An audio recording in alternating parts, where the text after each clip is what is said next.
അപ്പോൾ നമ്മളെവിടെ പറഞ്ഞു വെച്ചത്? അതാണ്. അപ്പോൾ മറ്റേ ഇവിടുന്ന് ആരും ഉണ്ടായില്ല, നമ്മുടെ ഇവിടെ നിന്നും ആരും ഉണ്ടായില്ല.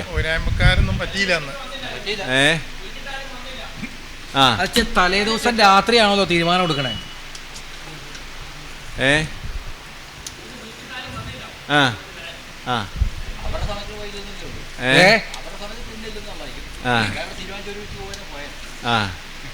അതാണ് ഈ പല വിഷയങ്ങളും ഈ കൂടിയാലോചിക്കുന്ന അല്ലെങ്കിൽ കൂടി തീരുമാനിക്കുന്ന സംഗതികളില്ല എന്നർത്ഥേ. മൊത്തത്തിലേ അങ്ങനെയൊക്കെയാണ് ഇവിടുത്തെ നടപടികൾ. പല വിഷയങ്ങളും അങ്ങനെയാ.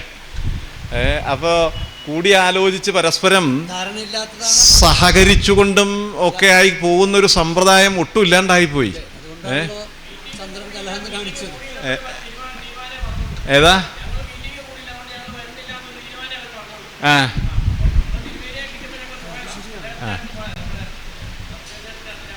അതെ.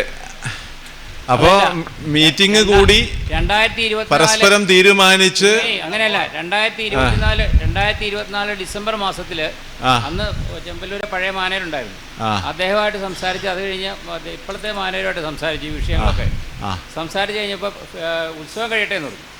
ഉത്സവം കഴിഞ്ഞ് കഴിഞ്ഞപ്പോൾ ഞങ്ങളെല്ലാവരും കൂടെ പുള്ളിയെ വിളിച്ചു, നമുക്ക് പോവാം. അന്നേരം ഹരിയുടെ ചിറ്റപ്പൻ ഞങ്ങളുടെ കൂട്ടത്തിൽ വന്നു. അവിടെ പോയി ഞങ്ങൾ തടിയൊക്കെ കണ്ട് തിരിച്ചു വന്നു. തിരിച്ചു വന്നു കഴിഞ്ഞപ്പോൾ ഇത് നിങ്ങളെന്നാ ഊരാഴ്മയോഗത്തിൽ വെച്ചിട്ട് തീരുമാനം എടുക്കാൻ പറഞ്ഞു. ഊരാഴ്മയോഗത്തിൽ വെച്ച് തീരുമാനം എടുക്കാൻ വേണ്ടി 2 മാസം കാത്തിരുന്നു. ഒരു നടപടി ഉണ്ടായില്ല. ഏപ്രിൽ 22-ാം തീയതി ഒരു കത്ത് കൊടുത്തു. ഏപ്രിൽ 22-ാം തീയതി ഒരു നടപടിയില്ല. ജൂൺ മാസം വരെ ഒരു നടപടി ഉണ്ടായില്ല. അപ്പോഴാണ് ഞങ്ങൾ തന്ത്രിയെ പോയി കാണുന്നത്. തന്ത്രിയെ പോയി കണ്ടു കഴിഞ്ഞപ്പോൾ തന്ത്രി പറഞ്ഞു, ഇനി അവർക്ക് കത്ത് കൊടുക്കുന്നത് എനിക്കൂടെ അതിൻ്റെ കോപ്പി അയക്കാൻ പറഞ്ഞു. എനിക്കൂടെ അതിൻ്റെ ഒരു കോപ്പി അയക്കാൻ പറഞ്ഞു. അങ്ങനെ ഞങ്ങൾ അവിടെ ഒരു കത്തിൻ്റെ കോപ്പി എടുത്തു. അതായത് ജൂലൈ മാസം 10-ാം തീയതി ഇവിടെ ഒരു പ്രാർത്ഥന നടത്തുന്നു, എല്ലാവർക്കും നേരാൻ വഴി തോന്നാൻ വേണ്ടി.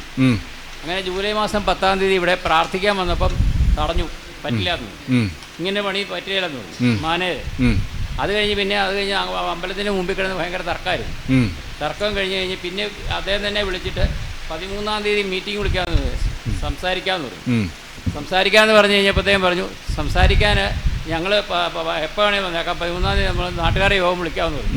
ഓ ശരി ആയിക്കോട്ടെ. അപ്പോൾ 13-ാം തീയതി ഇവിടെ യോഗം വിളിച്ചു. യോഗം വിളിച്ചു കൂട്ടിയിട്ട് എന്നെ പ്രസിഡൻ്റായിട്ടും വേറൊരാളെ സെക്രട്ടറി ആയിട്ടും മാനേജർ ട്രഷററായിട്ടും 5 പേരെ കമ്മിറ്റി എടുത്തു. ഈ കമ്മിറ്റിക്കാരെ എടുത്തു കഴിഞ്ഞ് ബാക്കി 15 പേരെ കൂടി നോമിനേറ്റ് ചെയ്യാൻ ഞങ്ങളെ ചുമതലപ്പെടുത്തി. ഞങ്ങളെല്ലാ സമുദായത്തിൻ്റെയും എല്ലാ പ്രദേശത്തിൻ്റെയും പ്രാതിനിധ്യം കൊടുത്തുകൊണ്ട് 20 പേരെ ഞങ്ങൾ നോമിനേറ്റ് ചെയ്തു. 24 മണിക്കൂറിനകം ദേവസ്വം മാനേജർ രാജിവെച്ചു. 24 മണിക്കൂർ എടുത്തുള്ളൂ അങ്ങനെയൊക്കെ. അത് കഴിഞ്ഞ് പിന്നെ എന്താണ്ടായി, സെക്രട്ടറിയും രാജിവെച്ചു. അത് പിന്നെ കാരണമൊക്കെ പിന്നീട് അത് പറഞ്ഞ് വൃത്തികേടാക്കുന്നത് ചെയ്യില്ല. ഏതായാലും അത് കഴിഞ്ഞാൽ ഞങ്ങൾ പകരം ആളെ വെച്ച് മുന്നോട്ട് പോയി കഴിഞ്ഞപ്പോഴത്തേ ഈ 20-ാം തീയതി ഞങ്ങൾ പോയി പ്രശ്നം വെക്കാൻ വേണ്ടിയിട്ട് അദ്ദേഹത്തിനെ ക്ഷണിക്കാൻ വേണ്ടി തന്ത്രി അദ്ദേഹത്തിൻ്റെ ഒരിക്കൽ ഒരു അഭിപ്രായം ചോദിച്ചപ്പോൾ പത്മനാഭ ശർമ്മയാണ് ഏറ്റവും നല്ല ആൾ എന്ന് പറഞ്ഞ് അങ്ങനെ ഞങ്ങൾ അദ്ദേഹത്തെ കാണാൻ പോകുമായിരുന്നു. പോയി അവിടെ ചെന്നപ്പോൾ അന്ന് അദ്ദേഹം അവിടെ ഇല്ല. അത് കഴിഞ്ഞ് പിറ്റേ ദിവസം രാവിലെ ഞാൻ തന്നെ പോയി.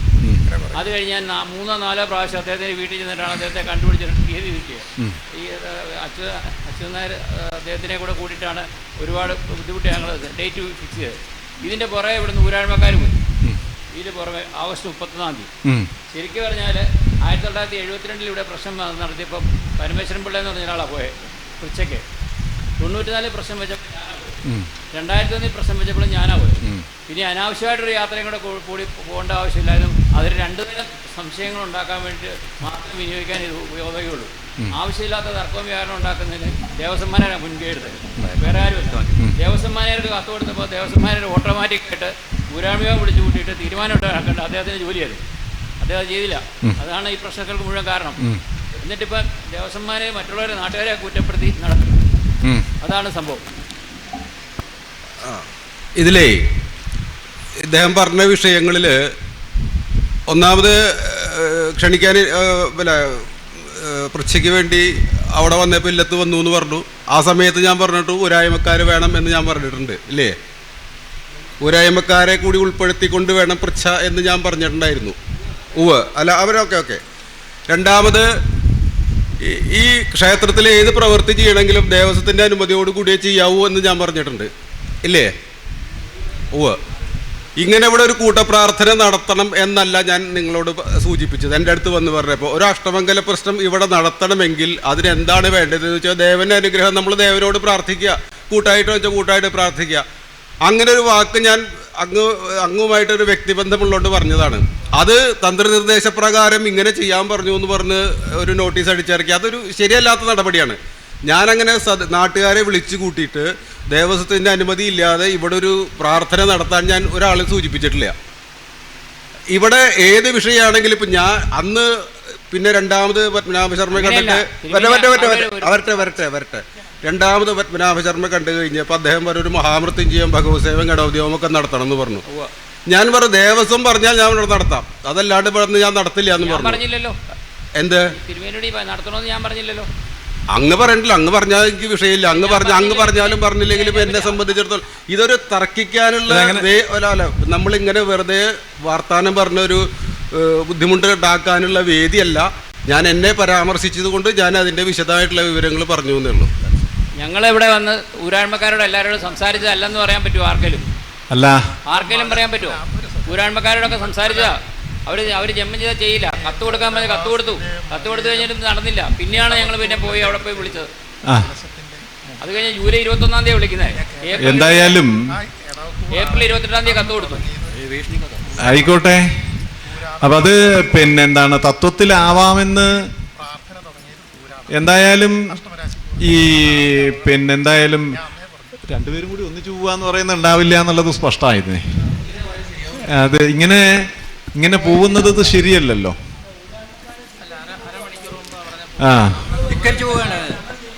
ഇരിക്കേണ്ടവൻ ഇരിക്കേണ്ട പോലെ ഇരുന്നാൽ എല്ലാവരും വേണ്ട പോലെ അത്രേ ഉള്ളൂ. ഇരിക്കേണ്ട പോലെ ഇരുന്നാൽ എല്ലാവരും വേണ്ട പോലെ അത്രേ ഉള്ളൂ. അരമണിക്കൂർ മുമ്പാണ് പോവാന്ന് പറഞ്ഞു പോയത്. ദൈവജന്റെ ഫോണ് റിംഗ് ടോണ് മലയാളത്തിലാണ് കേൾക്കുന്നത്. അദ്ദേഹം അവിടെ ഉണ്ടാകും എന്ന് അനുമാനിച്ചുകൊണ്ടാണ് അരമണിക്കൂർ.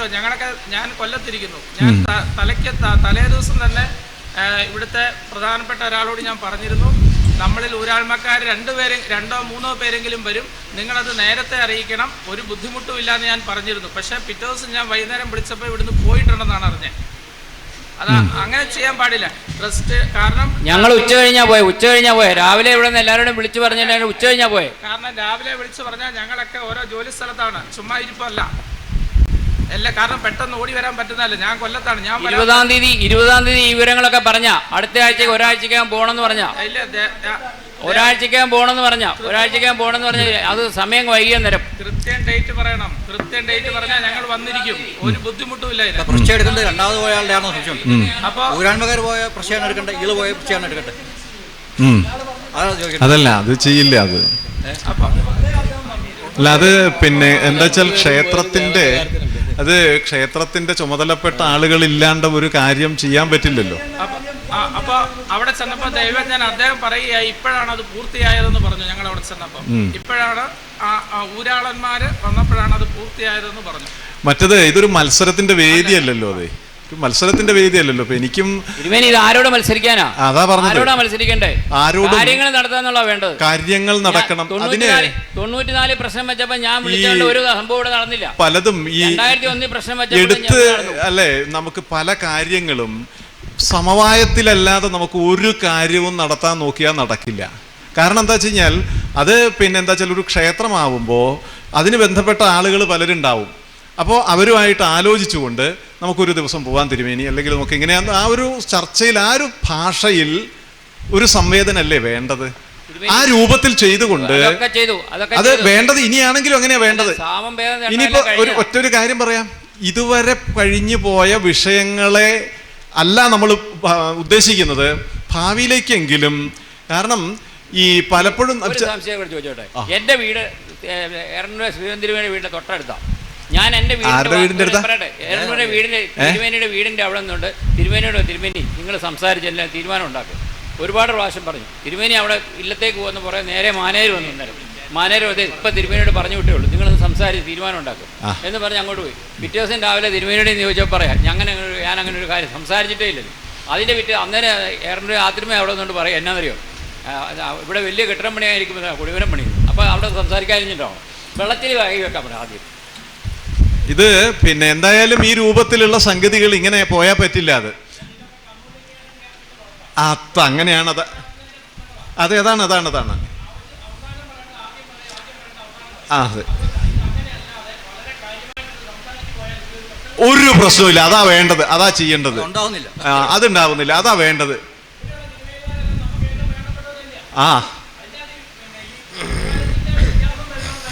പ്രശ്നങ്ങൾ ഉണ്ടാവണത്. അപ്പൊ അതൊന്നും അതാണ് ഇത് ഒരു എന്താ പറയാ, ഇത്രയും കൊല്ലമായിട്ട് കലശം നടന്നൊരു സ്ഥലമാണെന്ന് മനസ്സിലാക്കി ഒരു ഐക്യത്തോടു കൂടി പോകേണ്ടതല്ലേ?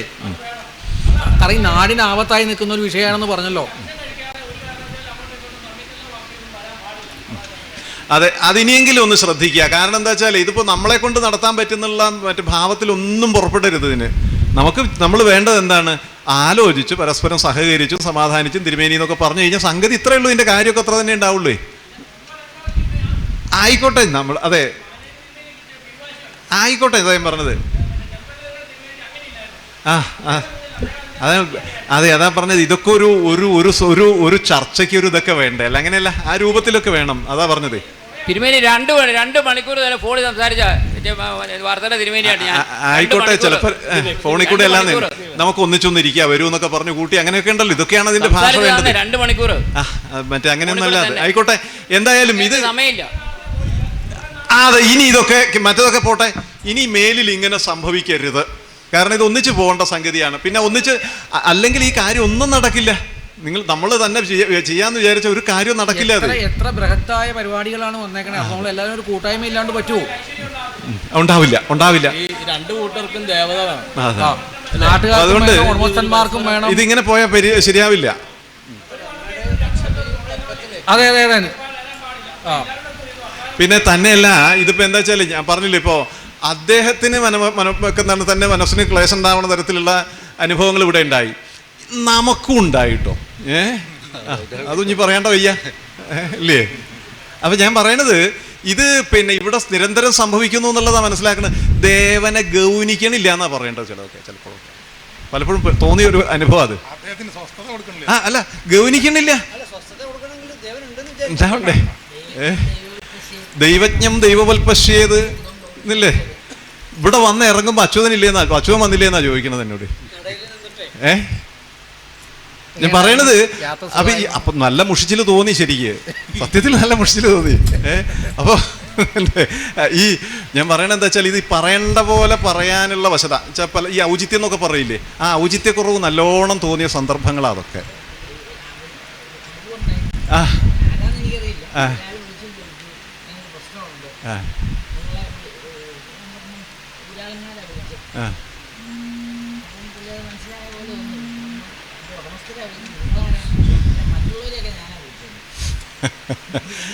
അതാണിത്.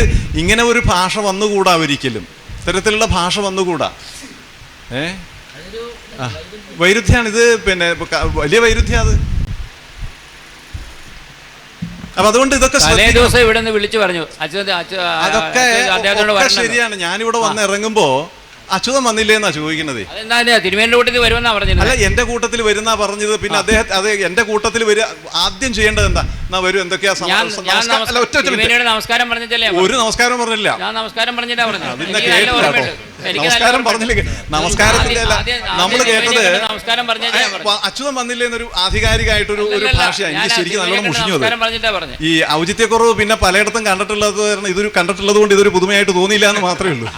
വിചാരിക്കണ്ട, ഞാൻ നമസ്കാരം പറഞ്ഞിട്ട് ഒന്നും അല്ല. ആയിക്കോട്ടെ, പറഞ്ഞു വെച്ചാൽ ആയിക്കോട്ടെ, എനിക്ക് വിരോധമില്ല. ഞാൻ പറഞ്ഞത് ഇത് മനസ്സിലാക്കുമ്പോൾ നേരത്തെ കണ്ടിട്ടുള്ളവരാണ്. എന്റെ നമ്മൾ നേരത്തെ കണ്ടിട്ടുണ്ട്. അതേ പറഞ്ഞു. ഇപ്പൊ എന്റെ കൂടെ ഇവരൊക്കെ ഉണ്ടായിരുന്നു. പറഞ്ഞു കേട്ടോ എന്നുള്ളത് ചോദിച്ചു നോക്കാൻ വേണമെച്ചാല് അത്രേ ഉള്ളൂ. അദ്ദേഹം വല്ലതും പറഞ്ഞ് കേട്ടോ? ഞാൻ കേട്ടില്ല. അല്ല, ആ പോട്ടെ, ഇതൊക്കെ നിൽക്കട്ടെ. ഈ ഒന്ന് വിളിച്ചു. ഞാൻ പറഞ്ഞ എന്താ വെച്ചാല്, ഈ പിന്നെ വരൂ, പിന്നെ എന്തൊക്കെയാ വിശേഷങ്ങൾ എന്നൊക്കെ ചോദിച്ചു. ഞാൻ ആ ഒരു സൗഹൃദത്തിലാണ് ആലോചിക്കുന്നത്. ഇത് കഴിഞ്ഞപ്പോഴപ്പോഴാണ് ചോദിക്കുന്നത്.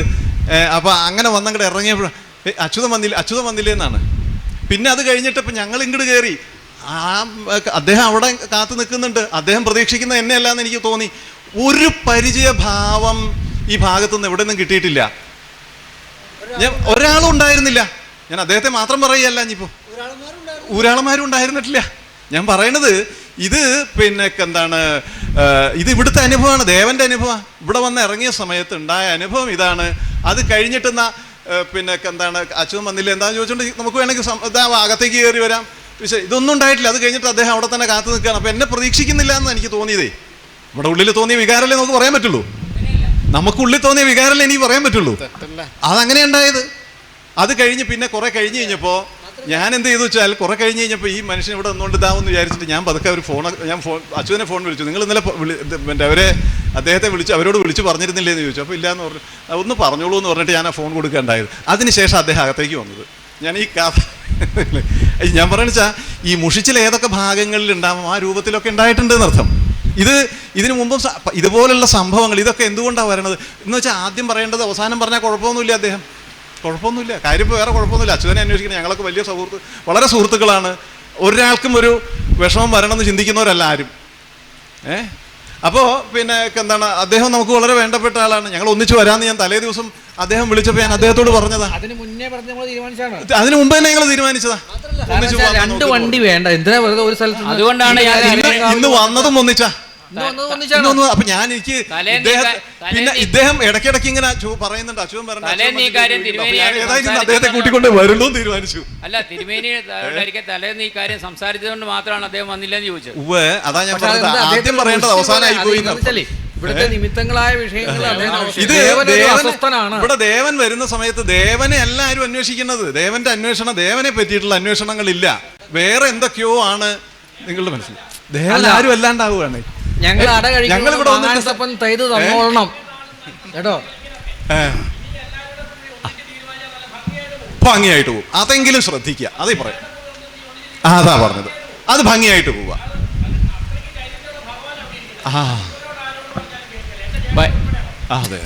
ബൈബിളിനകത്തൊരു കാര്യം പറയുന്നുണ്ട്. നമ്മൾ ഇവിടെ പറയാൻ പാടില്ല, അറിയാമില്ല. നസ്രയത്തിൽ നിന്ന് നന്മ വരിക എന്ന് പറഞ്ഞിട്ടുണ്ട്. നസ്രയത്തിൽ നിന്ന് നന്മ വരിക എന്ന് പറഞ്ഞിട്ടുണ്ട്. എന്ന് പറഞ്ഞ പോലെ തന്നെയാ ഒന്നിച്ചു നിൽക്കണം.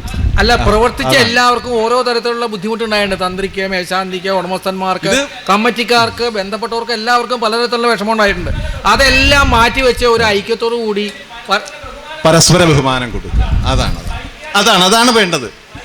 ആർക്ക് വേണ്ടി? ഭഗവാന് വേണ്ടി എന്നുള്ള വിഷയത്തിലേക്ക് മാത്രമായിട്ട് മാറ്റിവെച്ചു. അതിന് വേറൊരു കാര്യം കൂടെ പറയാം. ഇപ്പൊ ഈ അമ്പലത്തിലെ ഉത്സവം ഗംഭീരമായിട്ട് നടത്തുന്നുണ്ട്.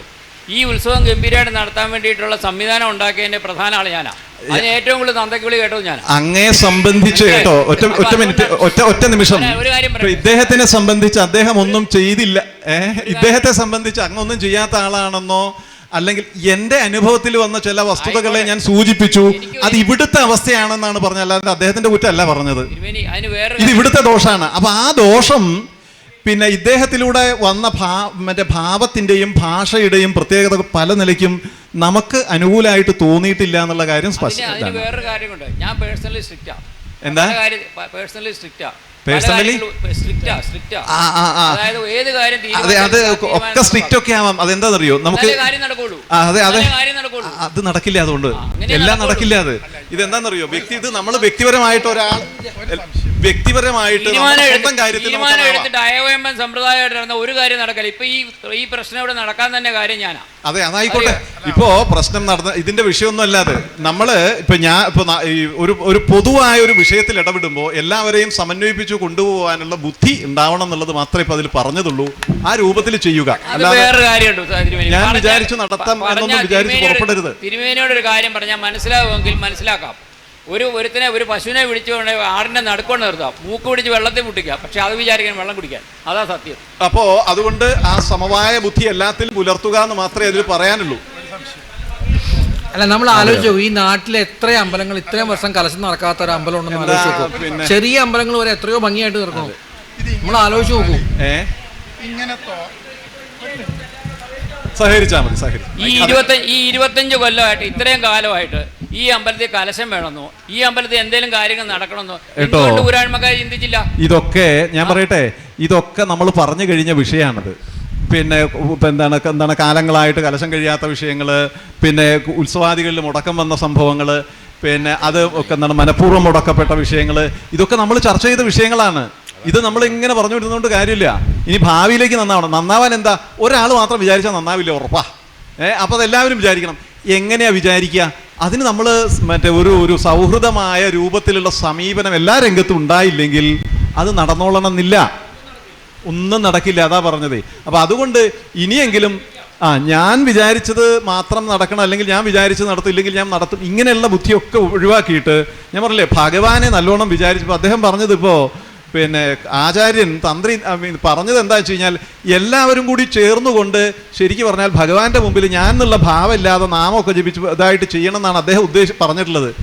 അപ്പം അവിടെ നമ്മൾ കുറച്ച് ആൾക്കാരെ കൂട്ടി എന്താണ് പോയി നാമം ജപിച്ചുകൊണ്ടാവില്ല. അപ്പം അത് അതിനാ വേണ്ടത്. നമുക്കൊരു ദിവസം ഒരു തിരുമേനി നമുക്കൊന്ന് ഒരു വിളിച്ചൊല്ലി പ്രായശ്ചിത്വവും കാര്യങ്ങളും ഒക്കെ ചെയ്തുകൊണ്ട് ഇങ്ങനെയൊക്കെ വേണ്ടേ, നമുക്കൊക്കെ ഒന്ന് ആലോചിച്ച് ഈ ഒരു ഭാഷയാണ് എല്ലായിടത്തും വേണ്ടത്. ആ രൂപത്തിൽ ഇനിയെങ്കിലും ചെയ്യുക, അത്രേ അതിൽ പറയാനുള്ളൂ. പിന്നെ അങ്ങനെ ഒരു സംശയം ഇവിടെ ഇപ്പോൾ ഈ പ്രശ്നം വയ്ക്കാൻ ഉദ്ദേശിച്ച ദൈവജ്ഞന് വിഷമം, അതെ, അദ്ദേഹത്തിന് പറ്റാണ്ട് വന്ന ഇപ്പോഴത്തെ ദൈവജ്ഞന് വിഷമം, ഇവിടുത്തെ ആചാര്യന് വിഷമം. അപ്പം ഇവിടെ ഇതിന് പാകത്തിനൊരു ദുരിതം ഇതിൻ്റെ അടി കിടപ്പുണ്ട്. അല്ല കേട്ടോ, അതായത് നമ്മള് കേട്ടോ, ഞാനൊരു കഥ കേട്ടിട്ടുണ്ട്, അതും കൂടെ ഇതിൻ്റെ അകത്ത് വരുമോന്നറിയാൻ വേണ്ടിയാണ് സംശയം. ആ ദുരിതം മാറിയാൽ ഈ അവസ്ഥ മാറും. അത് ഇതില് ഒരു വളരെ വെച്ചാൽ ഇന്ന് വരെ മനസ്സിലാവാത്തതും പരിഹരിക്കപ്പെടാത്തതുമായ അതിഗൗരവമായ ഒരു വിഷയം നമ്മൾ ചർച്ച ചെയ്തു. ഇവിടെ ഈ സ്വർണ്ണാരൂഢം പിന്നെ ബുധൻ്റെ രാശിയായിട്ട് വന്ന് ബുധൻ ദുസ്ഥിതിയിൽ നിൽക്കുന്ന പ്രശ്നമാണ്. ലഗ്നത്തിൽ വ്യാഴമുണ്ട്, ആ വ്യാഴം ബാധകപതിയാണ്. ഈ പിന്നെ ആ ലഗ്നത്തെ നമ്മൾ സൂക്ഷ്മതയിൽ നിരീക്ഷിച്ചു കഴിഞ്ഞാൽ അതിൻ്റെ ഫലം, ആ ലഗ്നഫലം എന്ന് പറയുന്നത് പിന്നെ സ്ത്രീലോല സുരതോപചാരകുശല ശ്യാമേക്ഷണ ശാസ്ത്രവിത്ത് ദൂതക്കുഞ്ചിതമൂർധജ പടുമതിർ ഹാസ്യങ്കിത ദ്യൂതവിത്ത് ചാർവംഗപ്രിയവക് പ്രഭക്ഷണരുചിർ ഗീതപ്രിയോ നൃത്തവിത്ത് ക്ലീബൈര്യാതിരീതിയും സമുന്നതസ ചന്ദ്രയെ തൃതീയക്ഷകെ, ഇങ്ങനെയുള്ള ലക്ഷണങ്ങളെ കൊണ്ട് അത് വളരെ വിസ്തരിച്ച് നമ്മൾ പിന്നെ പറഞ്ഞു.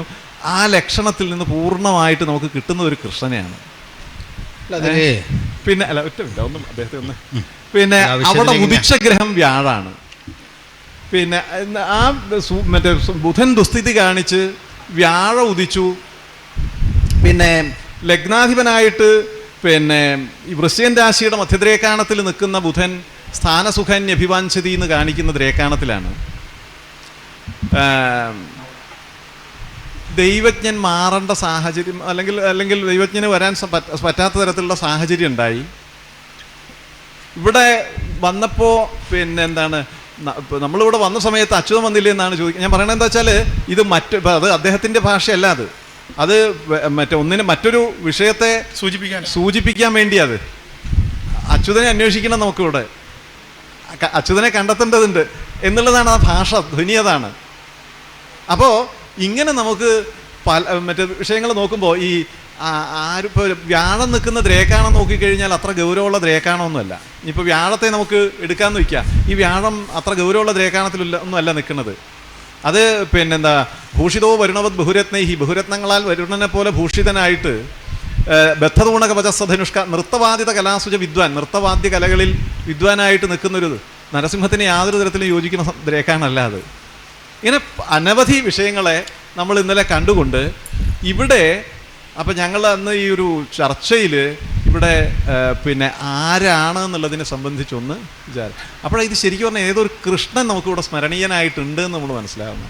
അപ്പോൾ ഒരു കൃഷ്ണൻ ഏതോ കാലഘട്ടത്തിൽ, ഇപ്പോൾ ആ ബുധൻ നിൽക്കുന്ന രാശിയുടെ 9ാം ഭാവത്തിൽ ചൊവ്വയും ശനിയും നിൽക്കുന്നത് കൊണ്ട് വിസർജിത എമ്പയ യഥാർത്ഥ ഒന്നിനെ ഉപേക്ഷിച്ച് കളഞ്ഞിട്ടുണ്ട് ഇത് ആദ്യ കാലഘട്ടത്തിൽ. അല്ലെങ്കിൽ ഈ ദേവൻ്റെ ആവിർഭാവ ചരിത്രത്തിലൊക്കെ മുമ്പ് ഒരു കൃഷ്ണൻ്റെ കഥ നമുക്ക് ഇവിടെ ആരൂഢമായിട്ട് ബന്ധപ്പെട്ടുകൊണ്ടുണ്ട്. ഇപ്പോൾ സാധാരണ നിലയ്ക്കൊരു പിന്നെ നരസിംഹസ്വാമി ക്ഷേത്രം എന്ന് പറയുന്ന സമയത്ത് നമുക്കൊരു മുമ്പിലൊരു കുളം പ്രതീക്ഷിക്കും ചിലപ്പോൾ ഉണ്ടല്ലോ ഒരു. അപ്പം ഇങ്ങനെ പല നമുക്ക് വിഷയങ്ങൾ നമുക്ക് വെച്ചാൽ മറ്റേ ഇത് കുളം ഇല്ലെങ്കിൽ അതല്ലാന്നൊന്നും അല്ലാട്ടോ പറഞ്ഞത്. അപ്പോൾ ഈ പിന്നെ വ്യത്യസ്തങ്ങളായിട്ട് അനവധി ലക്ഷണങ്ങളെ കൊണ്ട് ഈ കൃഷ്ണനെ നിരൂപിക്കാനും അങ്ങനെ ഒരു സാന്നിധ്യത്തെ ഒഴിവാക്കാനും അതിനെപ്പറ്റി ഒരു ഓർമ്മപ്പെടുത്തൽ വന്നിറങ്ങുന്ന സമയത്തും ഇവിടെ ഉണ്ടായി. അപ്പം ഇത് ഒരു കൃഷ്ണനെ നമുക്ക് ഇവിടെ അടിസ്ഥാനപരമായിട്ട് സ്മരിക്കേണ്ടതാണ്. ഈ കൃഷ്ണൻ ഇവിടെ ഇല്ലെങ്കിൽ, അല്ലെങ്കിൽ ഇതാണ് ഈ ആദ്യം മുതൽ അതായത് പ്രധാനപ്പെട്ട സന്ദർഭങ്ങൾ എന്തിവിടെ ഉണ്ടായിക്കോട്ടെ, ഉത്സവകാലാണെങ്കിലും കലശക്കാലാണെങ്കിലും എന്തുണ്ടായാലും അവസാനം ഇതങ്ങോട്ട് കഴിഞ്ഞുകൂടിയാൽ മതിയായിരുന്നു എന്ന് തോന്നുന്ന തരത്തിലുള്ള മാനസിക വ്യഥ എല്ലാവർക്കും ഉണ്ടാവുന്നുണ്ട്. ഒരാൾക്കൊന്നൊന്നുമല്ല, എല്ലാവർക്കും ഉണ്ടാവുന്നുണ്ട്. കഴിച്ചു കൂട്ടി പോകണ്ട. ഞാൻ പറഞ്ഞു അപ്പോൾ തന്ത്രിക്കും നീ മാങ്ങാനത്തേക്കല്ലേ പോകേണ്ടതെന്നൊരു തോന്നലുണ്ടല്ലോ വന്നു പോകുന്നു വെച്ചാൽ എന്താ ഇവിടെ ചെന്നാൽ ഇപ്പം എന്താ കഴിച്ചു കൂട്ടി പോരണ്ടേ എന്നുള്ളൊരു തോന്നലാണ് ഉണ്ടാവുക. അപ്പം ഇത് ഇങ്ങനെ ഉണ്ടാക്കുന്നതിൻ്റെ ആദ്യം മുതലുള്ളൊരു കാരണം ഇപ്പം ആദ്യം പറഞ്ഞില്ല 50 വർഷത്തിൻ്റെ കാലഘട്ടത്തിൽ കലശം നടന്നു എന്ന് പറഞ്ഞു. ആ കലശത്തിന് ശേഷം പിന്നെ ഉത്സവം നിന്ന് പോകലാണ് ഉണ്ടായത്. തമ്മിൽ തല്ലേ ഉത്സവം നിന്ന് പോലും ഉണ്ടായത്. പിന്നെ അവിടെ നിന്ന് ഇങ്ങോട്ട് നോക്കിക്കഴിഞ്ഞാൽ ഓരോ സന്ദർഭങ്ങളിൽ ഇതുപോലെ പ്രധാന സന്ദർഭങ്ങളിലൊക്കെ തന്നെ പിന്നെ അപകടങ്ങൾ സ്വൈരക്കേടുകൾ എപ്പോഴും ഉണ്ട്. പ്രശ്നത്തിൻ്റെ അടക്കം. അപ്പം നമ്മളിതൊക്കെ ഉള്ളിൽ വെച്ചുകൊണ്ടാണല്ലോ നമ്മുടെ ഉള്ളിൽ കിടക്കുന്ന പ്രകടനം മുഴുവൻ തന്നെ. അപ്പം ഇതൊക്കെ നമുക്ക് ഈ മറ്റൊന്നിനെ ഇവിടെ സ്മരിക്കേണ്ടതുണ്ട്. ആ സ്മരണ ഇല്ലാതെ പോകുന്നത് ഇപ്പം ഇവിടെ പിന്നെ താമ്പൂലരാശി പരിശോധിച്ചപ്പോൾ ബാധകവതിയായിട്ട് അനിഷ്ടസ്ഥനായിട്ട് ദേവകോപം കാണിച്ച ഒരു ഒറ്റ ഗ്രഹം ബുധനാണ്. ഒറ്റ ഗ്രഹമുള്ളൂ, അത് ബുധനാണ്. അപ്പം ഇങ്ങനെയൊക്കെ നമ്മൾ വ്യത്യസ്തമായിട്ട് ഇങ്ങനെ പല പിന്നെ ഗ്രഹഘടനകളെ കൊണ്ടും നിമിത്താദികളെ കൊണ്ടും ചിന്തിച്ചതിൽ ഈ കൃഷ്ണൻ എന്നുള്ളൊരു സങ്കല്പത്തെ പൂർവ്വകാലഘട്ടത്തിൽ ഉപേക്ഷിക്കാനിട വന്നിട്ടുണ്ട്. അത് ഇതിൻ്റെ അടിസ്ഥാനമായിട്ടുള്ളൊരു ദുരിതമാണ് എന്ന് നമ്മൾ കാണുന്നുണ്ടായിട്ടുണ്ട്. ആ ദുരിതത്തിൽ നിന്ന് ആവിർഭവിക്കുന്ന വിഷയങ്ങൾ നമുക്കിവിടെ ഭാവിയിലും ആ അസ്വസ്ഥതകൾ ജനിക്കാനുള്ള സാധ്യതയുണ്ട്. അതുകൊണ്ട് അത് വരാതിരിക്കാനാണ് നമ്മൾ ആ കൃഷ്ണനെ വാർഷികമായിട്ടോ നമുക്കിപ്പോൾ പ്രതിഷ്ഠിക്കണമെന്നൊന്നുമല്ല പറഞ്ഞത്. അതിന് വാർഷികമായിട്ടോ അതിനെന്താ എന്നുള്ളത് പിന്നെ വന്നതിന് ശേഷം നമുക്ക് ആലോചിച്ച് നമുക്ക് തീരുമാനം എടുക്കാന്ന് പറയാനായത്. അതിനിപ്പം കൃഷ്ണന്റെ കോപം നമ്മൾ പറഞ്ഞു. ഇപ്പം താമ്പൂരാരൂഢത്തെ ബാധയിൽ നിൽക്കുന്ന ഗ്രഹം വ്യാഴ. സ്വർണ്ണാരൂഢത്തിൻ്റെ ബാധയിലാണ് ഒരു ഏവശബ്ദം പ്രയോഗിച്ചൊരു ശുക്രനും. ശാപേ ബ്രാഹ്മണ ശാപ ഏവ, ആ ഏവശബ്ദം പ്രയോഗിച്ചതാണ്. മറ്റത് ജീവേ ബ്രാഹ്മണശാപഞ്ച ദേവാനായ ഗോപനം എന്നും ഈ രന്ധ്രവതിയായിരിക്കുന്ന ഗ്രഹവും 6ാം ഭാവതിയും ഒരു രാശിയിൽ അംശവുമെന്നും. അപ്പം അങ്ങനെ വരുമ്പം ഒരു പ്രബലമായ ശാപം ഇതിൻ്റെ പിന്നിൽ വേറെന്തെങ്കിലും. ഇപ്പോൾ കൃഷ്ണൻ്റെ വിഷയം നമുക്ക് നേരെയാക്കാം നോക്കുക. ഒരു അങ്ങനെ ഒരു ബ്രാഹ്മണൻ്റെ ശാപവും ഒരു രന്ധ്രേഷ അഷ്ടസംബന്ധേ ശാപാദ്യ പ്രബലാശ്ചത, ഒരു പ്രബലമായൊരു ശാപം, അതും കൂടി ചിന്തിക്കേണ്ട വിഷയം. അതെ അതെ അതെ. വ്യത്യസ്ത ശാപങ്ങളെ അല്ലേ വധദുരിതം പോലുള്ളതും അതാണ്. സൂര്യ അങ്ങനെ പറഞ്ഞല്ലോ, സൂര്യമംഗള സംയോഗേ തേജസ്വി താമാനസ മിഥ്യാവാദീജ ഭ്രഷ്ടിന്റെ കഥ. അല്ല പല കാരണം ഉണ്ടാവും, പലതും ഒന്നിലേക്ക് ശക്തമായിട്ട് വരിക. അതെ അതെ അതെ. ഒരു ശക്തമായിട്ടൊരു ശാപത്തോട് ഒരു ശാപം, ഒരു വധം തന്നെ അകത്ത് തന്നെ വെച്ച് വധിച്ച ബിംബത്തോട് തന്നെ അല്ല വധത്തിന്റെ ഇന്നലെ ഒന്ന് പറഞ്ഞിട്ടുണ്ട് അല്ലേ? 1 അല്ല 3 വധമൊറ്റ പറഞ്ഞിട്ടുണ്ട് ഇന്നലെ. അകത്ത വിഷയത്തിൽ തന്നെ ബിംബത്തോട് ചേർത്ത് വെച്ച് തന്നെ എന്തെങ്കിലും വിഷയങ്ങൾ ചിന്തിക്കാവുന്ന അതിനൊരു സാധ്യതയുണ്ട്. അതിന്റെ ഉപബലകമായ ഒരു കഥയും കേട്ടിട്ടുണ്ട്. കുറച്ചുകൂടെ വന്നാൽ പറയാം. ഈ പറഞ്ഞ പണിക്കര് പറഞ്ഞത് ശരിയാണ്. ഉറപ്പിക്കണമെങ്കിൽ ഒന്നും കൂടി പോകണം. ആയിക്കോട്ടെ. അതെവിടെ ഇപ്പോൾ ഈ കാണുന്ന കുളമില്ലേ, ഈ കുളത്ത് ഒരു വീടായി നായരുടെ തറവാടായി. അത് നമുക്ക് ഈ നായരാണ് ശരിക്കും പറഞ്ഞാൽ പൃഷ്ഠാകാൻ കാരണക്കാരനായി മാറിയത്. അങ്ങനെയാണ് അത് പെരുന്താനത്ത് നിന്ന് ആ തിരുമേനി ഇവിടുന്ന് പോകാനൊക്കെ കാരണമായി. അദ്ദേഹം തിരിച്ചു വന്നിട്ട് ഈ നായരുടെ ഇല്ല ഇവിടെ കുളം തോണ്ടണമെന്ന് പറഞ്ഞുകൊണ്ട് അവിടെ കൊണ്ട് അറയെ കൊണ്ട് പ്രതിഷ്ഠിച്ചിട്ട് പോകുമായിരുന്നു ഭഗവാന്. അന്നൊരു പ്രാക്കാണ്, ആ പ്രാക്കായിരിക്കും ഇപ്പോഴും കിടക്കുന്നത്. അല്ല ശാപതുണ്ട്, വധദുരിതമുണ്ട്. അതെ അല്ലേ? ശാപം, വധദുരിതം, ഇതൊക്കെ ദീർഘകാലങ്ങളായിട്ട് നിലനിൽക്കുന്ന ദുരിതങ്ങളായിട്ട് ഇവിടെ ഉണ്ടെന്നർത്ഥം.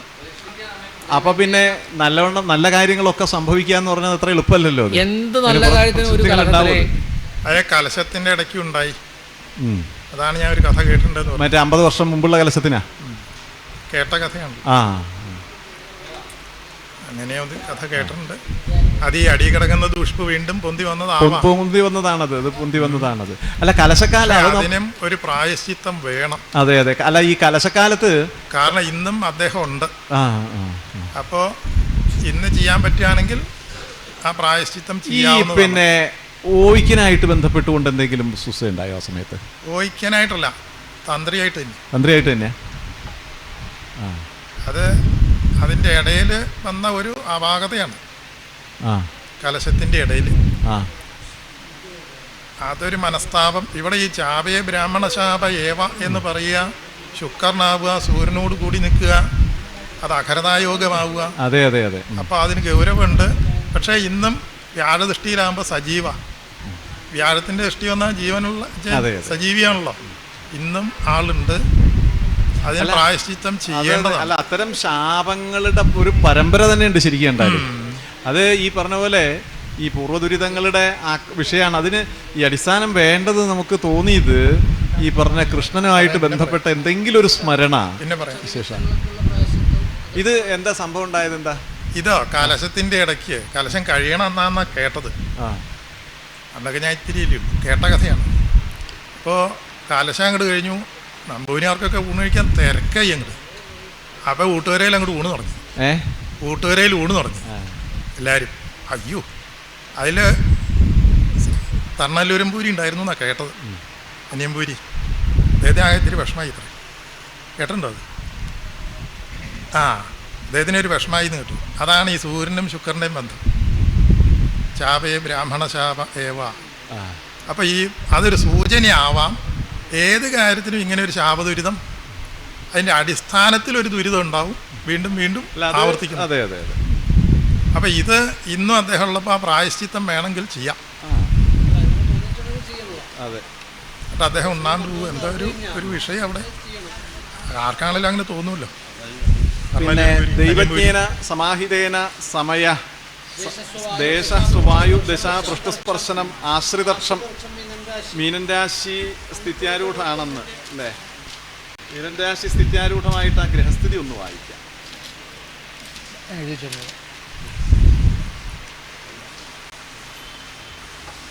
പിന്നെ കേട്ടോ, മീനൻ രാശി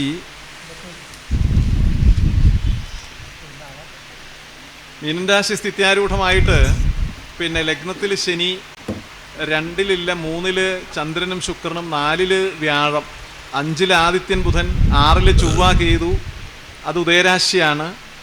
പിന്നെ 9-ല് ഗുളികനും 12-ല് രാഹുവാണ്. അപ്പോൾ മീനലഗ്നമായിട്ട് ലഗ്നത്തിൽ ശനിയാ. ഈ ശാസ്താവും ഇവിടെ കുറച്ച് പ്രധാനമാണ്. പിന്നെ അപ്പോൾ ആ ശാസ്താവിൻ്റെയും പിന്നെ അവിടെ മറ്റേ ശിവൻ്റെ മറ്റേ ഇതിൽ തന്നെയാണല്ലോ ഉള്ളത്. അതിൻ്റെ വൈകല്യമുണ്ട്, ബിംബത്തിന് വൈകല്യമുണ്ട്. ആ ബിംബവൈകല്യം ഒന്ന് അതിൻ്റെ പരിഹരിക്കണം. പിന്നെ ഗണപതിയുണ്ട്, ഗണപതിയുടെയും ബിംബവൈകല്യം ഒന്ന് പരിഹരിച്ചിട്ട് അതിനെ ഒന്ന് സ്വസ്ഥാക്കിയിട്ട് ഇരുത്തുകയും വേണം. ഗണപതി ഒന്ന് അതിപ്പോൾ ഈ പിന്നെ വേറൊരു കാര്യം ചെയ്യാമോന്നാ. ഈ പിന്നെ ഇത് ഉണ്ടല്ലോ, എന്താ ശിവൻ്റെ എന്താണ് ആ കന്നിരാശിയിലോ അല്ലെങ്കിൽ ശിവനോട് ബന്ധപ്പെട്ടുകൊണ്ടോ പിന്നെ പുറത്താക്കിയിട്ട് അതിനൊരു സ്വസ്ഥമായിട്ടൊരു മറ്റിപ്പോൾ ഒരു ഒക്കത്ത് എന്നുള്ള പോലെ ഒരു സംവിധാനത്തിലേ ആ രൂപത്തിൽ അതിനെ വ്യവസ്ഥ ചെയ്യാൻ പറ്റുമോ എന്നുള്ളത് അല്ലേ? മറ്റേ അതിൻ്റെ അകത്തൊക്കെ കൂടി ഒരു ബുദ്ധിമുട്ടാണ് അത് ശരിക്ക്. അങ്ങനെയാവൂല്ലോ. ശാസ്താവ് ഒരു സംശയം അല്ല ചേട്ടാ, ശാസ്താവിന് തൂവാറുണ്ട്. ഈ ശാസ്താവ് ആദ്യം ഉണ്ടായിരുന്നു എന്നും ആ ശാസ്താവ് പിന്നെ ഈ പറഞ്ഞ പോലെ ഉള്ള ദിക്കിൽ ശിവൻ മുളച്ചു വന്നു എന്നും ഒക്കെ. അപ്പോൾ ആ ശാസ്താവിന് അപ്പോൾ ശാസ്താവിനെ അപ്പോൾ അതുകൊണ്ട് അതിൻ്റെ അടുത്ത് തന്നെ ഇരുത്തിന്നൊക്കെ അല്ലേ? ഈ ശാസ്താവ് ഈ ഭാഗത്തായിരുന്നു. അതിനെ പിന്നെ അവിടുന്ന് എടുത്ത് ഇവിടെ വെച്ചു. പിന്നെ അത് കഴിഞ്ഞിട്ട് പിന്നീടൊരു പ്രശ്നത്തിലാണ് തിരിച്ചങ്ങോട്ട് കൊണ്ട് വച്ചതെന്നാണ് അതിൻ്റെ വിഷയം. ആദ്യം അവിടെ തന്നെ ആയിരുന്നു. അതിനെ കേട്ടോ കേട്ടോ അല്ല ഈ ശാസ്താവിനെ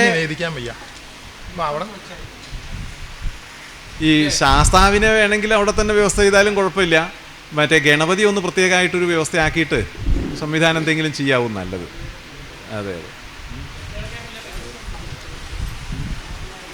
ശരിക്ക് ഈ ശ്രീകോവിൽ ശരിക്കും ഒരെണ്ണത്തിന് വേണ്ടിയിട്ട് വ്യവസ്ഥ ചെയ്തേക്കണ ശ്രീകോവിലാണ് അത് സത്യത്തിൽ. വരില്ല അങ്ങനെ.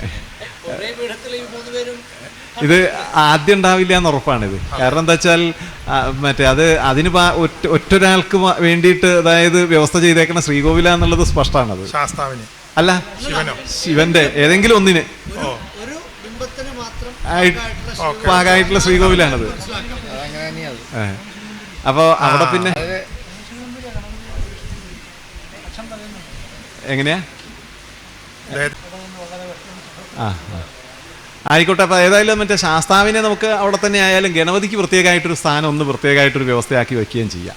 അത് മറ്റേ അതിൻ്റെ രണ്ടിൻ്റെ ഈ ബിംബത്തിൻ്റെ വൈകല്യമൊക്കെ ഒന്ന് പരിഹരിച്ചതൊന്ന് നേരെയാക്കി അത് ചെയ്താൽ മതി. അത് ഈ ശിവന്റെ മുമ്പിൽ അല്ല അതിന്റെ മുമ്പിൽ പറ്റില്ലല്ലേ? അത് വയ്യ. അതെ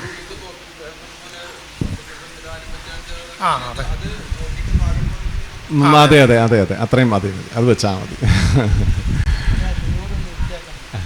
അത് മറ്റത് അവിടെ ഒന്നും ഒരു നിലയ്ക്കും വൃത്തിയാക്കാൻ പറ്റില്ല.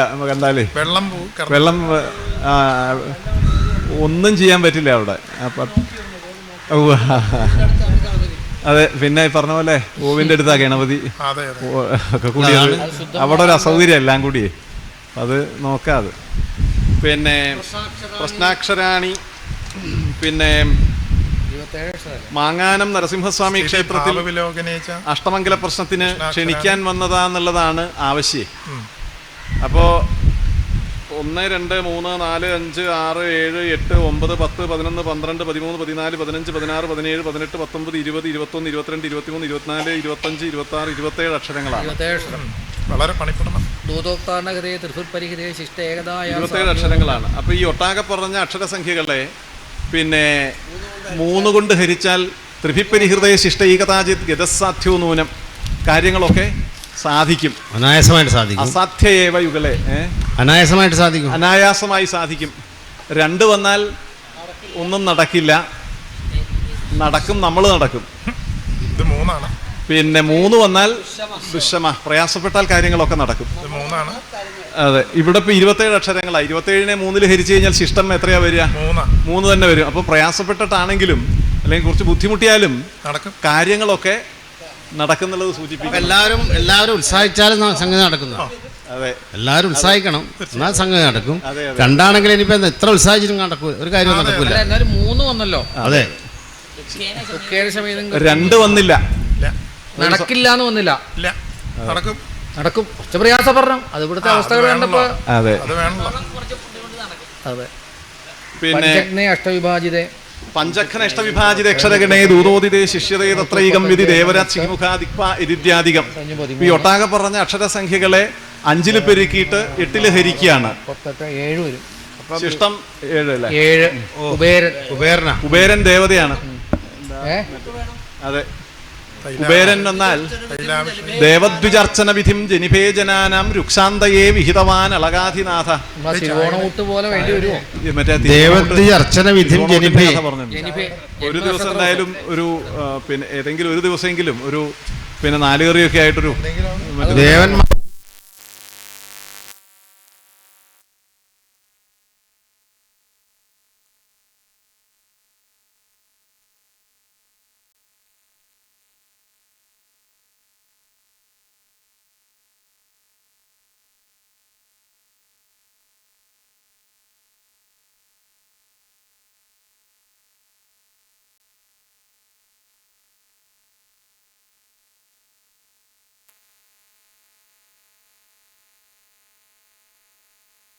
ഊട്ട് പണ്ട് കാലത്ത് നടത്തിയ ഊട്ട് ദേവദ്വിജ അർച്ചന വിധി എന്നല്ലേ, വിധിക്കനുസരിച്ചിട്ട് ദേവന്മാരെയും ദ്വിജന്മാരെയും പൂജിക്കണം എന്നല്ലേ. അപ്പൊ ശരിക്കായ അഗ്രഭോജനം എന്നുള്ള വിഷയങ്ങൾ അതെ പറഞ്ഞല്ലോ, അതെ കഴിവനുസരിച്ചാവാം. അതെ, പിന്നെ അപ്പൊ അതൊന്നും കൂടി കാണിച്ചു എന്ന് മാത്രമേ ഉള്ളൂ, പറഞ്ഞ കാര്യമാണത്. പിന്നെ മാങ്ങാനം എന്നാണ്, മാങ്ങാനം എന്നുള്ളത് കൊണ്ട് പിന്നെ ഇപ്പോൾ ഒക്കെ സർവഗുരുവാണ്. അപ്പം അതുകൊണ്ട് പിന്നെ മധ്യ അന്ത്യ ആദ്യ അഖിലേഷു രാജസഭ സൂര്യാനിലിയം തുക്ഷ്മ ദേവ സ്ഫീതരുക്ക് അന്യദേശം പ്രഖ്യാത കീർത്തി ശ്രീയ സർവഗുരു ശ്രീയം എന്നല്ലേ ഐശ്വര്യം ഉണ്ടാവുക, ദൈവിക. അത് അതെ, ഈ ദോഷങ്ങളൊക്കെ പരിഹരിച്ചാൽ ഐശ്വര്യമുള്ള ദേവന. നമ്മുടെ കയ്യിൽ വന്ന് പെട്ടു എന്നൊരു കുഴപ്പം മാത്രമേ ഉള്ളൂ. കുഴപ്പമില്ല. അതെ, നമ്മുടെ പറയണ്ട, എന്നെ ഒഴിവാക്കി പറഞ്ഞാൽ മതി. എന്നെ ഒഴിവാക്കി പറഞ്ഞാൽ മതി. ഏതാ നമ്മുടെ എന്ന് പറയണ്ട, എന്നെ ഒഴിവാക്കി പറഞ്ഞാൽ മതി. നമ്മൾ അങ്ങനെ ഒരാളെ ഒഴിവാക്കില്ല, അങ്ങേ മാത്രമായിട്ട് ഒഴിവാക്കാൻ പറ്റില്ല. കുറച്ചും കൂടി മുമ്പിലേക്ക് നിർത്തുള്ളൂ അങ്ങ്. കേട്ടോ, അല്ല അങ്ങനെയല്ല, അങ്ങേ കുറച്ചും കൂടി മുമ്പിലേക്ക് നിർത്തുകയുള്ളൂ, ഒട്ടും ഒഴിവാക്കില്ല.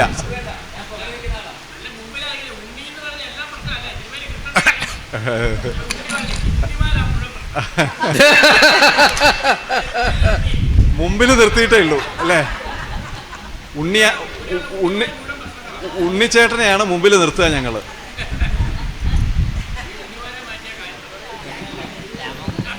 തിരുമേനി, അമരത്തിരിക്കുന്നവരാണ് ശരിക്കും പറഞ്ഞാൽ നേതൃത്വത്തിൽ എന്തെങ്കിലും ചെയ്യേണ്ടത്.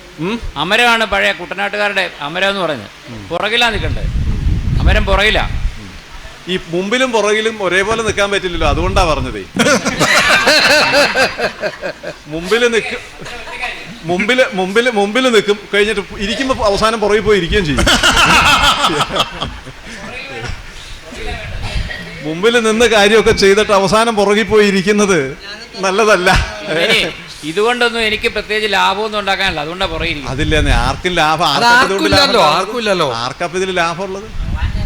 ആർക്കും ലാഭമൊന്നുമില്ല. ലാഭം അതാണ്. പിന്നെ പ്രശ്നാക്ഷരാണി സ്ഥിതിയിൽ ദോഷമൊന്നുമില്ല കേട്ടോ. അതിലിപ്പം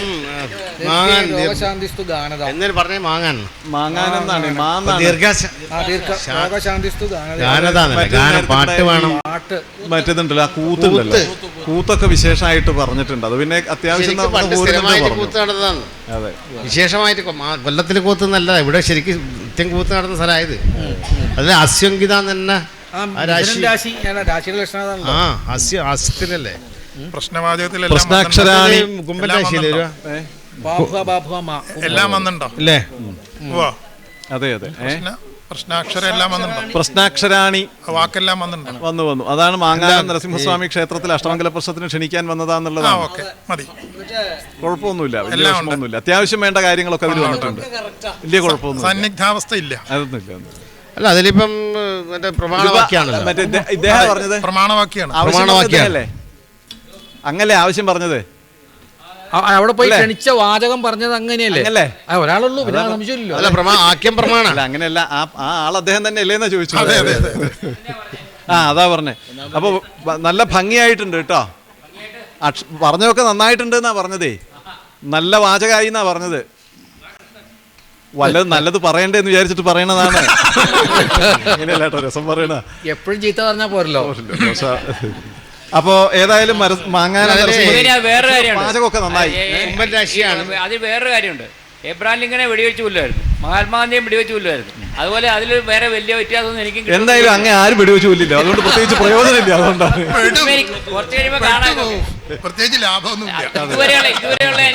ഇതുവരെയുള്ള എന്റെ അനുഭവം കൊണ്ട് ഒന്നുമില്ല. അതൊക്കെ രസം പറയണതാണ്, വേറെ കുഴപ്പമൊന്നുമില്ല. ആരും വെടിവെക്കാൻ കുഴപ്പമൊന്നുമില്ല. ഇത് നമ്മളിവിടെ അതെ അല്ല, ഇവിടെ ഇതൊക്കെ നമുക്ക് എന്താ വെച്ചാൽ കേട്ടോ ഉണ്ണിച്ചേട്ടാ, വെടി പറയാവുള്ളൂ. അതെ, ഇതൊക്കെ നമുക്ക് അങ്ങനെയല്ല, എല്ലാവരും കൂടി ഒന്നിച്ച് വളരെ ശാന്തമായിട്ട് സന്തോഷത്തോടു കൂടി ഒക്കെ ഭംഗിയായിട്ട് ചെയ്യാം. നമ്മള് പിന്നെ നമുക്ക് മനസ്സിന് തീവ്രത ഉണ്ടാവും. ആ തീവ്രതയ്ക്ക് അനുസരിച്ചുകൊണ്ട് അല്ല, ചെറിയ കാര്യമില്ല, ഞാനൊരു വലിയ കാര്യം പറഞ്ഞു കഴിഞ്ഞിട്ടാവട്ടെ. അതായത് ഇത് പിന്നെ എന്താ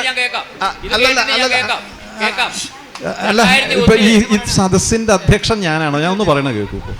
അപ്പോ പിന്നെ ഈ നമ്മള് പിന്നെ എന്താണ്, മനസ്സിന് തീവ്രത ഉണ്ടാവും. അല്ല, എല്ലാം ഞാൻ പറയണത് എന്താ വെച്ചാൽ കാര്യങ്ങൾ നടക്കണം എന്നുള്ള ബുദ്ധി ഉണ്ടാവും, വേണം എന്നുള്ള വിചാരം ഉണ്ടാവും. അതൊന്നും ഇല്ലാന്നൊന്നും അദ്ദേഹത്തിനെ സംബന്ധിച്ച് നമുക്ക് തോന്നിയിട്ടില്ല. അല്ല, അങ്ങനെയല്ല ഇവിടെ ഉണ്ടാവും. പക്ഷേ അത് നമ്മൾ പ്രവർത്തിക്കുമ്പോൾ ഔചിത്യം പോലെ പ്രവർത്തിക്കുക എന്നുള്ളത് നിർബന്ധമായിട്ടും വേണം. ഏത് കാര്യം പ്രവർത്തിക്കുമ്പോഴും ഒരു ഔചിത്യം മുമ്പിൽ നിർത്തിക്കൊണ്ട് വേണം ചെയ്യാനായിട്ട്. അത് മാത്രം ഒന്ന് ശ്രദ്ധിച്ചാൽ മതി, ബാക്കി ഒരു കുഴപ്പമില്ല. അങ്ങേക്ക് നല്ല ആളാണ്, ഒരു കുഴപ്പമില്ല. അല്ല, ഇവിടെ നന്നാവണം എന്നുള്ള ഉദ്ദേശത്തോടു കൂടി ചെയ്യണതാ. ആർക്കും ദോഷമാവണമെന്നൊന്നുമില്ല. നശിച്ചു പോട്ടെ എന്ന് വിചാരിച്ച് ആരും പ്രവർത്തിക്കണുണ്ടാവില്ല, നശിച്ചു പോട്ടെ എന്ന് വിചാരിച്ച് പ്രവർത്തിക്കാണ്ടിരിക്കണവരും ഉണ്ടാവില്ല. അപ്പം അതുകൊണ്ട് നമ്മൾ പിന്നെ ഈ നേതൃത്വത്തിൽ നിൽക്കുന്ന വ്യക്തികൾ എപ്പോഴും എങ്ങനെ വേണമെന്ന് ചോദിച്ചാൽ പരസ്പരം സമന്വയിപ്പിക്കാൻ കഴിവുണ്ടായിരിക്കണം. അത് ഒരു പ്രധാനപ്പെട്ട ഘടകമാണ്. ഇപ്പോൾ പിന്നെ എന്താ പറയുക, അതുകൊണ്ടാണ് ഈ നയിക്കാനുള്ള കഴിവ്, മുമ്പിൽ നിന്ന് നയിക്കാനുള്ള കഴിവ് എന്ന് പറയുന്നത് അതുകൊണ്ടാണ്. അത് ചിലപ്പോൾ അവിടെ ഏതൊക്കെ തരത്തിലുള്ള ഉപായങ്ങളാണോ നമ്മൾ പ്രയോഗിക്കേണ്ടത്, ആ ഉപായങ്ങളൊക്കെ നമ്മൾ പ്രയോഗിക്കണം. അതുകൊണ്ടാണ് ഇനിയിപ്പോൾ അങ്ങേപ്പറ്റി കുറച്ചും കൂടി പറയാൻ കിടക്കുന്നുണ്ട്. അല്ല, ഞാൻ ഇനിയും പറയട്ടെ. അത് ഉപായങ്ങളെന്ന് പറഞ്ഞാൽ ന്യായമായ ഉപായങ്ങളൊക്കെ ഞാൻ ചെയ്യാറുണ്ട്. തിരുമേനിക്കറിയാം, ഒരു ദിവസം എൻ്റെ വീട്ടിൻ്റെ വാതൊക്കെ വന്ന് കുറേ ആൾക്കാരൊക്കെ വന്നിട്ട് ഞാൻ ഈ വഴി നന്നാക്കാൻ പോകും എന്ന് പറഞ്ഞപ്പോൾ ആയിക്കോ കുഴപ്പമില്ല, എൻ്റെ കയ്യാലൊക്കെ കേട് വരരുത്. അപ്പോൾ എൻ്റെ മുത്തച്ഛൻ്റെ കാലത്തോട്ട് കയ്യാല ഞങ്ങൾ ആ വസ്തു കയ്യേറുമെന്നും പറഞ്ഞാൽ ബഹളം വെച്ച്. പക്ഷേ കുറച്ച് കഴിഞ്ഞപ്പോൾ ഒരു പന നിൽപ്പുണ്ട്, ഇത് വെട്ടിക്കളയാൻ മുന്നോട്ട് പോകാൻ മേല. പഞ്ചായത്തിൽ കൊണ്ടോ പരാതി കൊടുത്തു. പരാതി കൊടുത്തപ്പോൾ പഞ്ചായത്ത് പറഞ്ഞു അവരുടേതല്ലാത്ത വസ്തു അവർ വെട്ടാൻ പറ്റില്ല. പിന്നെയും മുറുകുറും ബഹളമായി. അവസാനം ഞാൻ എൻ്റെ ഒരു ബുദ്ധി കൊണ്ട് ഞാൻ ചെയ്യുന്ന അറിയാം, എൻ്റെ പെങ്ങൾ പോയിടത്ത് പ്രശ്നം വെച്ചു. എൻ്റെ പറമ്പിൻ്റെ തെക്ക് വശത്ത് ഒരു പന നിൽപ്പുണ്ട്, അത് വെട്ടിക്കളഞ്ഞ് എൻ്റെ കല്യാണം നടക്കുന്നു. പിന്നെ ആർക്കും പനയും പറ്റണ്ട, ഒന്നും പറ്റണ്ട. അതിക്കുള്ള ചെയ്യാൻ പറ്റുമോ? അതിക്കുള്ള ഉണ്ടോ? ആവട്ടെ. അപ്പോ അല്ല, നമ്മളെ ഈ വഴി ഒന്ന് ഗംഭീരാക്കണോ? വഴി പോരാട്ടോ ഇത്. അല്ല ഇല്ല, വഴി പോരാട്ടോ. ശ്രദ്ധിക്കുക, ഈ പ്രശ്നാക്ഷരാണി സ്ഥിതിയിൽ വേറെ ദോഷമൊന്നുമില്ല. അതെ അതെ, നമ്മള് കാരണം ആ പ്രശ്നത്തിന്റെ സമയം നഷ്ടപ്പെടരുത്. സ്ഥിതിയിൽ ദോഷമില്ല കേട്ടോ, സ്ഥിതിയിലൊന്നും ദോഷമൊന്നുമില്ല. അങ്ങയുടെ അവിടെ ചെന്ന് ക്ഷണിക്കുന്ന സമയത്ത് സ്ഥിതിയിലുണ്ടല്ലോ, ഇപ്പോൾ പിന്നെ ഈ മറ്റെന്താണ് ഇടത്തെ കാല് മുമ്പിൽ വെച്ച് ചോദിക്കുക, വലത്തെ കാല് മുമ്പിൽ വെച്ച് ചോദിക്കുക, സമസ്ഥിതി. അതെ, അപ്പോൾ പിന്നെ എന്താണെങ്കിൽ ഇരുന്ന് ചോദിച്ച് എഴുന്നേറ്റ് ചോദിച്ചിട്ട് ഇരിക്കുക, അങ്ങനെയൊക്കെ പറയുന്ന സ്ഥിതി ലക്ഷണങ്ങളുണ്ട്. അപ്പോൾ അതിലൊന്നും വലിയ കുഴപ്പമൊന്നും ഉണ്ടായില്ല. ആവശ്യം പറഞ്ഞു അതും വേണ്ട പോലെയായി. ദുശ്ചേഷ്ടാദികളും ഉണ്ടായിരുന്നിട്ടില്ല. മൂരി നിവരുക, കൈ കുടയുക, കാല് കുടയുക, അതായത് ഉണങ്ങിയ മരത്തുമ്മ ചാരി നിന്നുകൊണ്ട് ചോദിക്കുക, കൈകാലങ്ങ് പിണക്കിലും കൈകാല് കൂട്ടി പിണയ്ക്കുക, ഭൂമിയിൽ കാലുകൊണ്ട് കീറുക, വ്യഗ്രം പൂണ്ട് നടക്കിലും എന്താ വേണ്ടതെന്ന് ഇഷ്ടമില്ലാതെ മിണ്ടാണ്ട് നിൽക്കുക, വിവശനായി മിണ്ടായിങ്കിലും നിന്ദിതം എന്താ പറയേണ്ടതെന്ന് അറിയാതെ ഇങ്ങനെ മിണ്ടാണ്ട് നിൽക്കുക, ഇതൊക്കെ ദോഷമാണ്. അതൊന്നും ഈ ദൂതന് യോജിക്കുന്ന പ്രവൃത്തിയാവില്ല. അപ്പം അതൊന്നും അദ്ദേഹത്തിൻ്റെ ഭാഗത്തുനിന്ന് ഉണ്ടായിട്ടില്ല. അതൊക്കെ നന്നായിട്ടുണ്ട്, അങ്ങനെയൊന്നും രേഖപ്പെടുത്തിയിട്ടില്ല. മറ്റേ ദൂതകൃത്യം അതൊക്കെ ഭംഗിയായിട്ട് ചെയ്തു. വസനത്തിൽ എന്താ ഉള്ളത്? ആ, വസ്ത്രം ധരിച്ചത് മാത്രം നേരെയായിട്ടില്ല എന്നാണ്. കളറുള്ള വസ്ത്രമായിരുന്നു എന്നർത്ഥമാണ്, ശുഭ്രവസ്ത്രമല്ല. നേരെ നോക്കി പറഞ്ഞില്ലേ?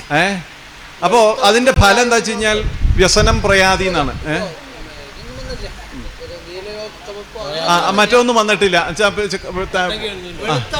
തോയാർദ്രം വെള്ളം കൊണ്ട് നനഞ്ഞത്, ഭിന്നം കീറിയത്, മലിനം മുഷിഞ്ഞത്, അരുണം ചുവന്നത്, നീലവസ്ത്രം, രക്തപ്രസൂന ഭൃതപി, പിന്നെ ചുവന്ന പൂക്കളൊക്കെ ചൂടിക്കൊണ്ട് ഒക്കെ ആയിട്ട് ചോദിച്ചാൽ ദോഷാണ്. വാസസ്ഥിതം വെളുത്ത വസ്ത്രമായിരിക്കണം. നേരെ നോക്കി ചോദിച്ചു. വാസസ്ഥിതം സുരഭി ഗൗര സുമാനുലേപ ഭൂഷാദച്ച കലു മംഗലമേതി നൂനം, സൗരഭ്യമുള്ള കുറിക്കൂട്ടുകളൊക്കെ തൊട്ടുകൊണ്ടും നല്ലോണം പെർഫ്യൂമൊക്കെ അടിച്ചൊക്കെ ചെന്നാൽ വന്നാൽ നല്ലതാ. അപ്പോൾ അതിലൊന്നും വലിയ ഗൗരവമായിട്ടുള്ള ദോഷമൊന്നും പറഞ്ഞിട്ടില്ല. സുന്ദരഷ്ട, പ്രശ്നം ക്ഷണിക്കാൻ വരുന്ന ആൾ സുന്ദരനായിരിക്കണം. അപ്പം അദ്ദേഹത്തിന് സൗന്ദര്യത്തിന് ഒരു കുറവില്ല. കുലീനഷ്ട, കുലീനനാണ്. വിനയീച്ച, അവിടെയാണ് ലേശം വിഷമുള്ളത്. അവിടെയാണ് ലേശം വിഷമം. എന്താ ഈ അവിടെ വിഷമം പറയാൻ കാരണം എന്ന് വെച്ചാൽ വിനയെന്ന് പറഞ്ഞാല് ഈ വിനയെന്ന് പറയുന്നത് മുഖത്തിന്റെ പിന്നെന്താ പറയാ ഒരു പ്രത്യേക ഭാവത്തെ അല്ല, അത് വിശേഷണ നയം. വിശേഷണ ഏതൊരു തരത്തിലുള്ള നയത്തെ സ്വീകരിച്ചാലാണ്. ഇപ്പൊ നമുക്ക് ഒരു ഗുരുനാഥന്റെ അടുക്ക ചെല്ലുമ്പോൾ സ്വീകരിക്കുന്ന നയവും മറ്റൊരു സ്ഥലത്ത് ചെല്ലുമ്പോൾ സ്വീകരിക്കുന്ന നയവും, ഒരു രാജാവിൻ്റെ അടുക്കൽ ചെല്ലുമ്പോൾ സ്വീകരിക്കുന്ന നയവും, അല്ലെങ്കിൽ പിന്നെ ഒരു ഭിക്ഷക്കാരൻ്റെ അടുക്കൽ ചെല്ലുന്ന സ്വീകരിക്കുന്ന നയവും ഒരേപോലെ ആയിക്കഴിഞ്ഞാൽ അതിനാണ് നേരത്തെ പറഞ്ഞത് ഔചിത്യമില്ലായ്മ എന്ന് പറയുന്ന വിഷയം വരിക. അല്ല, ഔചിത്യമില്ല. കാരണം എന്താ അറിയോ, ഇത് മറ്റേതിൽ പറയില്ലേ എന്താണ് ഈ അവിടെയാണ്. അപ്പോൾ ഇത് ചെയ്യേണ്ടത് ഏത് സ്ഥലത്ത് ഏത് നയമാണോ സ്വീകരിക്കേണ്ടത് ആ നയം സ്വീകരിക്കാൻ കഴിയുന്നവനായിരിക്കണം എന്നാണ് അതിൻ്റെ. ഏത് നയം സ്വീകരിച്ചാലാണ് കാര്യം സാധ്യമാവുക, നടക്കുക, അങ്ങനെ ആ നയത്തെ സ്വീകരിക്കാൻ കഴിയുന്നവനാവണം എന്നർത്ഥം. അതാണ് വകതിരിവ്. അതാണ്. അപ്പോൾ അതാണ് അതിലെ പ്രധാന വിഷയം എന്നർത്ഥം. അപ്പോൾ പിന്നെ സുന്ദരഷ്ട കുലീനഷ്ട വിനയീച്ച നിരാമയ, പ്രത്യക്ഷത്തിൽ ആ ഒരു ദോഷമൊന്നുമില്ല.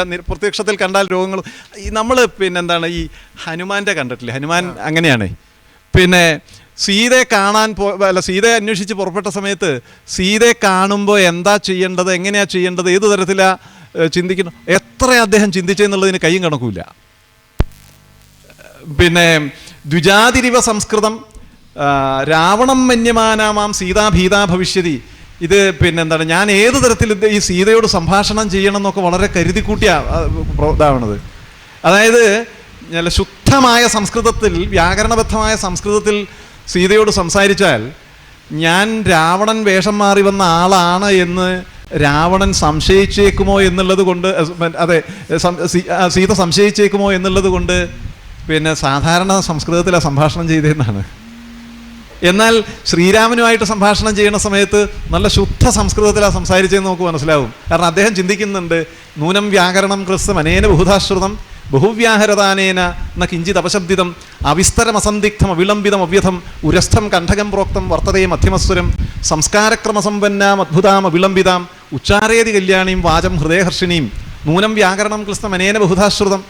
അല്ലേ, എനിക്ക് എന്താ വെച്ചാൽ ഈ ഇദ്ദേഹം, അതായത് ഹനുമാന്റെ സംഭാഷണങ്ങളൊക്കെ കേട്ട് രാമൻ ഇങ്ങനെ വിചാരിക്കുകയാണ്, ഇയാൾ നല്ല സംസ്കൃതമൊക്കെ നന്നായിട്ട് കേട്ട് നന്നായിട്ട് പഠിച്ച് വൃത്തിയായിട്ട് വ്യാകരണം പഠിച്ചിട്ടുള്ള ആളാണ്. നൂനം വ്യാകരണം അനേന ബഹുധാശ്രുതം, ധാരാളം കേട്ട് നല്ല സംസ്കൃതത്തിന് വാക്ശുദ്ധി വന്നിട്ടുള്ള ആളാണ്. അനേന ബഹുധാശ്രുതം ബഹുവ്യാഹരദാനേന, ധാരാളം സംഭാഷണം ചെയ്തു, സംസാരിച്ചു ഇതുവരെ. എന്നിട്ടോ എന്നാൽ കിഞ്ചിത് അപശബ്ദിതം, ഒരു അപശബ്ദ പ്രയോഗം പോലും ഇല്ല എന്നാണ്. അവിസ്തരം, വിസ്തരിക്കാതെ, അവിസ്തരം അസന്ദിഗ്ധം, സംശയരഹിതമായി, അവിസ്തരം അസന്ദിഗ്ധം അവിളംബിതം, വലിച്ചു നീട്ടാതെ, അവ്യഥം, വ്യഥപൂണ്ടതല്ലാതെ. ചിലരൊക്കെ വർത്തമാനം പറയണ കേൾക്കുമ്പോൾ തന്നെ നമുക്ക് എന്തെങ്കിലും കുറച്ച് പൈസ കൊടുക്കാൻ തോന്നിപ്പോകും നമുക്ക്. പക്ഷെ അങ്ങനെയല്ല, അത്ര ദയനീയമായിട്ട് പറയുന്ന ആൾക്കാർ.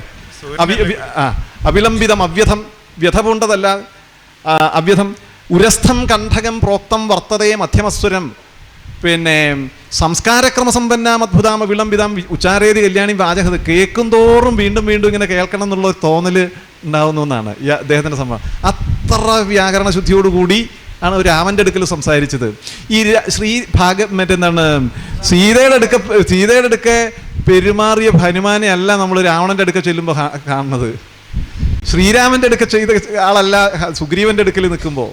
ഇത് അതിനാണ് നേരത്തെ പറഞ്ഞ എന്തോ ഒരു ഭാഷ പറഞ്ഞില്ലേ, അത്. അപ്പം അവിടെ അത് അത്യാവശ്യമാണ്, അത് എല്ലാത്തിലും അത്യാവശ്യമാണ്. അപ്പം ഇത് നമ്മൾ ആർജിക്കേണ്ട ഒരു ഗുണമാണ്, അത്രയേ ഉള്ളൂ. അല്ലാണ്ട് ഇതിപ്പോൾ അദ്ദേഹത്തെ കുറ്റപ്പറയുന്നല്ല കേട്ടോ, നമ്മൾ ആർജിക്കേണ്ട അടിസ്ഥാനപരമായൊരു ഗുണമാണ്. ആ ഗുണം ഉണ്ടെങ്കിൽ നമുക്ക് എല്ലാത്തിനെയും ചേർത്ത് പേർത്തുകൊണ്ട് പോകാൻ സാധിക്കും. അല്ലെങ്കിൽ പിന്നെ പറഞ്ഞ പോലെ മറ്റുള്ളവരുടെ പിടിവാശിക്ക് മുമ്പിൽ നമ്മുടെയും കൂടി പിടിവാശി നിന്നിട്ട് രണ്ടും രണ്ട് വഴിക്ക് നിൽക്കുകയുള്ളൂ, അല്ലേ? അവർക്കും വാശി ഉണ്ടാവും, നമുക്കും വാശി ഉണ്ടാവും. രണ്ടുപേരും അവരവരുടെ തലത്തിൽ നിൽക്കും, സംഗതി ഒട്ട് നടക്കൂല. എന്നിട്ട് നടന്നാലോ ഇതൊക്കെ തമ്മിൽ തല്ലിൽ അല്ലെങ്കിൽ ഒരു ബാക്കിയുള്ളവർക്കും കൂടി സ്വൈരക്കേടാവുകയുള്ളൂ. അല്ലേ? അല്ലേ? അതാണ് അതിൻ്റെ സംഗതി. അപ്പം അതുകൊണ്ട് എല്ലാത്തിനെയും ചേർത്ത് പേർത്ത് കൊണ്ടുപോകാനുള്ളൊരു മാനസികാവസ്ഥ ആർജിക്കുക. മനസ്സുള്ള ആളാണ് നിങ്ങൾ. ഇപ്പോൾ ഒരു കള്ളനാണെന്നോ അല്ലെങ്കിൽ കൊള്ളക്കാരനാണെന്നോ അല്ലെങ്കിൽ മറ്റേതെങ്കിലും തരത്തിൽ ഇവിടുന്ന് എന്തെങ്കിലും കൊണ്ടുപോകണം എന്നുള്ള മോഹം ഉണ്ടെന്നോ അങ്ങനെയുള്ള യാതൊരു തരത്തിലുള്ള വിഷയവും അങ്ങേ സംബന്ധിച്ചില്ല. വളരെ ശുദ്ധഗതിയോടുകൂടി നന്നായിട്ട് പ്രവർത്തിക്കുന്നു. പക്ഷേ അവിടെ നമ്മൾ ഈ പറഞ്ഞ കാര്യം കൂടി ഒന്ന് ശ്രദ്ധിച്ചാൽ അത് നന്നായിരിക്കും. ചേട്ടാ, ഈ കലശം വരുന്ന സമയത്ത് എല്ലാം നമ്മൾ ശ്രദ്ധിക്കുക. ഓരോ സബ് കമ്മിറ്റികൾ അത് വേറൊരു കാര്യമുണ്ട്.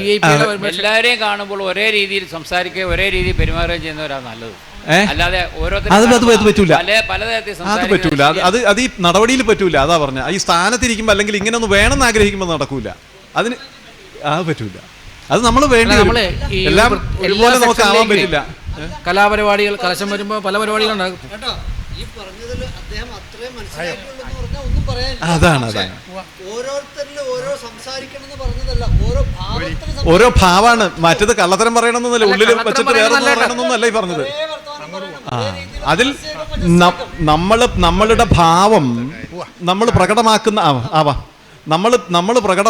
ഭാവം ഉണ്ടല്ലോ, ആ ഭാവം ഓരോരുത്തർക്കും യോജിച്ച അല്ലെങ്കിൽ അവരുടെ സ്ഥാനത്തിനനുസരിച്ചും അവസ്ഥയ്ക്കനുസരിച്ചതും ആവണം എന്നുള്ളത് മനസ്സിലാക്കുക. ഇത്രേ വേണ്ടൂ. നേരവും ഫലം. ഹനുമാൻ സീതയെ കാണാൻ പുറപ്പെട്ടു പോയ സമയത്ത് ധരിച്ചിരുന്ന വസ്ത്രത്തിന്റെ നിറം എന്തായിരുന്നു എന്നറിയോ? വെളുത്ത വസ്ത്ര. തതശാഖാന്തരേ ലീനം ദൃഷ്ട്വാ ചലിതമാനസ വേഷ്ടിത് അർജുന വസ്ത്രം തം വിദ്യുത് സംഘാതമിംഗളം. ഈ വൃക്ഷങ്ങളുടെ ശാഖകളുടെ ഇടയിൽ മറഞ്ഞിരിക്കുന്ന അവനെ ചലിതമാനസയായ സീത ഒരു മിന്നൽ പിണർ പോലെ കണ്ടു എന്നാണ്. ഇത് വെളുത്ത വസ്ത്രധാരിയായ അവനെ അർജുന വസ്ത്രം വെളുത്ത വസ്ത്രധാരിയായ അവനെ രാമനെന്നാ. അപ്പൊ അതുകൊണ്ട് ഈ വെളുത്ത വസ്ത്രത്തിന് ദൗത്യ നിർവഹണത്തിന് പോകുമ്പോൾ, ക്ഷണിക്കാനൊക്കെ പോകുമ്പോൾ, ചില കാര്യസാധ്യത്തിനൊക്കെ വേണ്ടി പോകുമ്പോൾ വെളുത്ത വസ്ത്രം എടുത്ത് പോവുക നല്ലതാണ് എന്നർത്ഥം. എന്തായാലും പിന്നെ മറ്റത് അതിനുശേഷം തൽക്കാല നിമിത്തങ്ങളായിട്ട് വേറെ പ്രത്യേകിച്ച് ഒന്നുമില്ല. അപ്പോ അന്യച്ച തൽക്കാലജം പൃച്ഛായ സമയേ തദേതദഖിലം ജ്ഞേയം ഹി വക്രം ഫലം പൃച്ഛ. ഒരു വിഷമം ഉണ്ടായ സമയമാണെന്നോ? അല്ലല്ലോ, ഒന്നുമില്ല, വേറെ ഒന്നുമില്ല, ഇല്ല. പിന്നെ ഇനി നമുക്ക് ചായ കുടിച്ചിട്ടാണ് ബാക്കി. നമുക്ക് ആരംഭിക്കാം എന്നാലേ. ഇല്ല, ഇവിടെ കണ്ടില്ല. സൈലന്റാ. ഇവിടെ ഇരിക്കാം കേട്ടോ. അല്ല അതല്ല, എന്നാ അങ്ങോട്ട് മാറ്റി. താമ്പൂലന്ന് ഇതെടുക്കണം.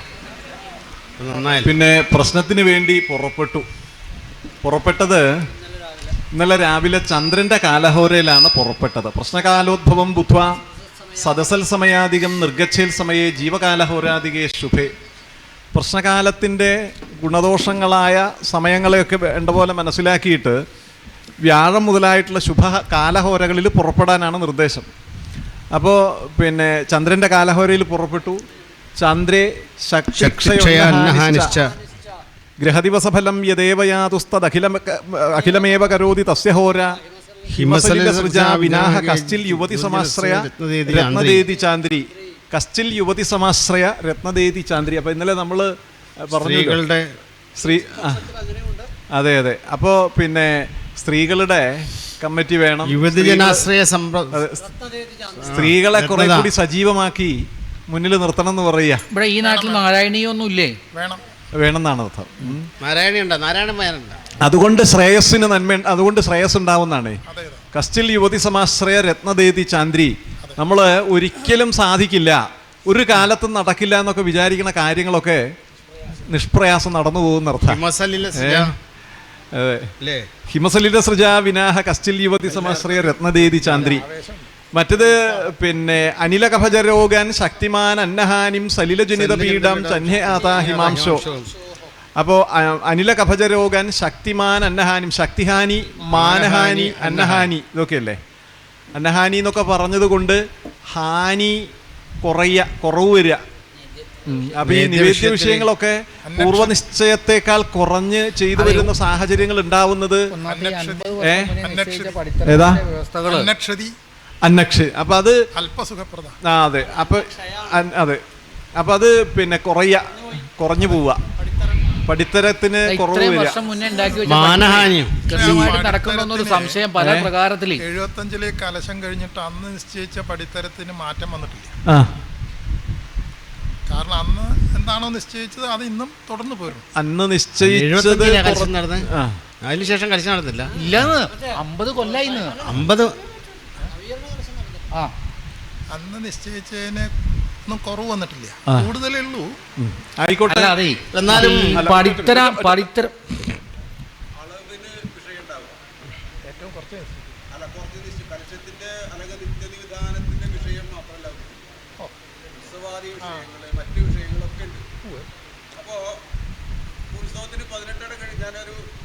കുറവായിട്ട് ന്യൂനതയായിട്ടല്ല പറയാം.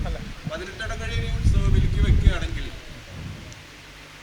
സാധാരണ ഒരു ക്ഷേത്രത്തിൽ വെക്കുന്നതിന്റെ പകുതി ഇവിടെ കാണുന്നു. അതായത് ഇവിടെ ഇരിക്കുന്ന ഇടങ്ങളുടെ അളവ് ചെറുതാണ്.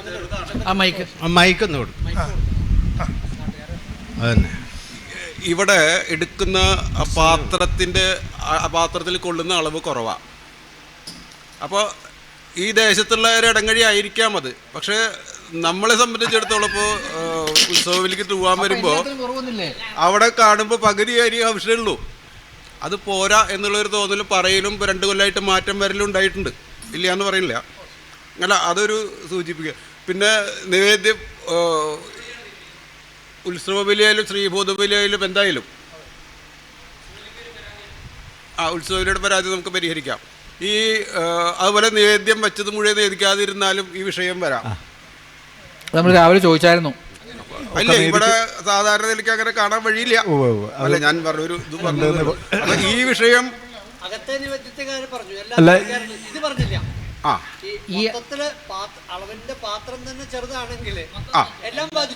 എല്ലാം ബാധിച്ചു. അപ്പൊ അതിന് ഇനിയൊരു കലശം വരുന്ന അവസരത്തിൽ ഈ വ്യവസ്ഥ വയ്ക്കുന്നതോടുകൂടി സാമാന്യമായിട്ടുള്ള ഒരളവ് ഇടങ്ങഴി എന്ന് പറഞ്ഞാൽ പൊതുവിലുള്ള ഒരു ഇടങ്ങഴി ആയിട്ട് മാറണം. ഈ ഇടങ്ങഴിയുടെ 4 നാഴി എന്നുള്ളത് 4 നാഴിയെങ്കിലും പറ്റണത് വേണ്ടേ? മറ്റേ ഈ പിന്നെ ഈ ഇടങ്ങഴിക്കനുസരിച്ച് നാഴിയും കുറഞ്ഞു പോവായിട്ട് വരരുത് എന്ന് പറയാ. സംഭവം മനസ്സിലായില്ലേ? അല്ല അത് വ്യത്യാസങ്ങൾ ഉണ്ടാവും. അപ്പൊ അത് പരിഹരിക്കപ്പെടണം എന്നാണ്.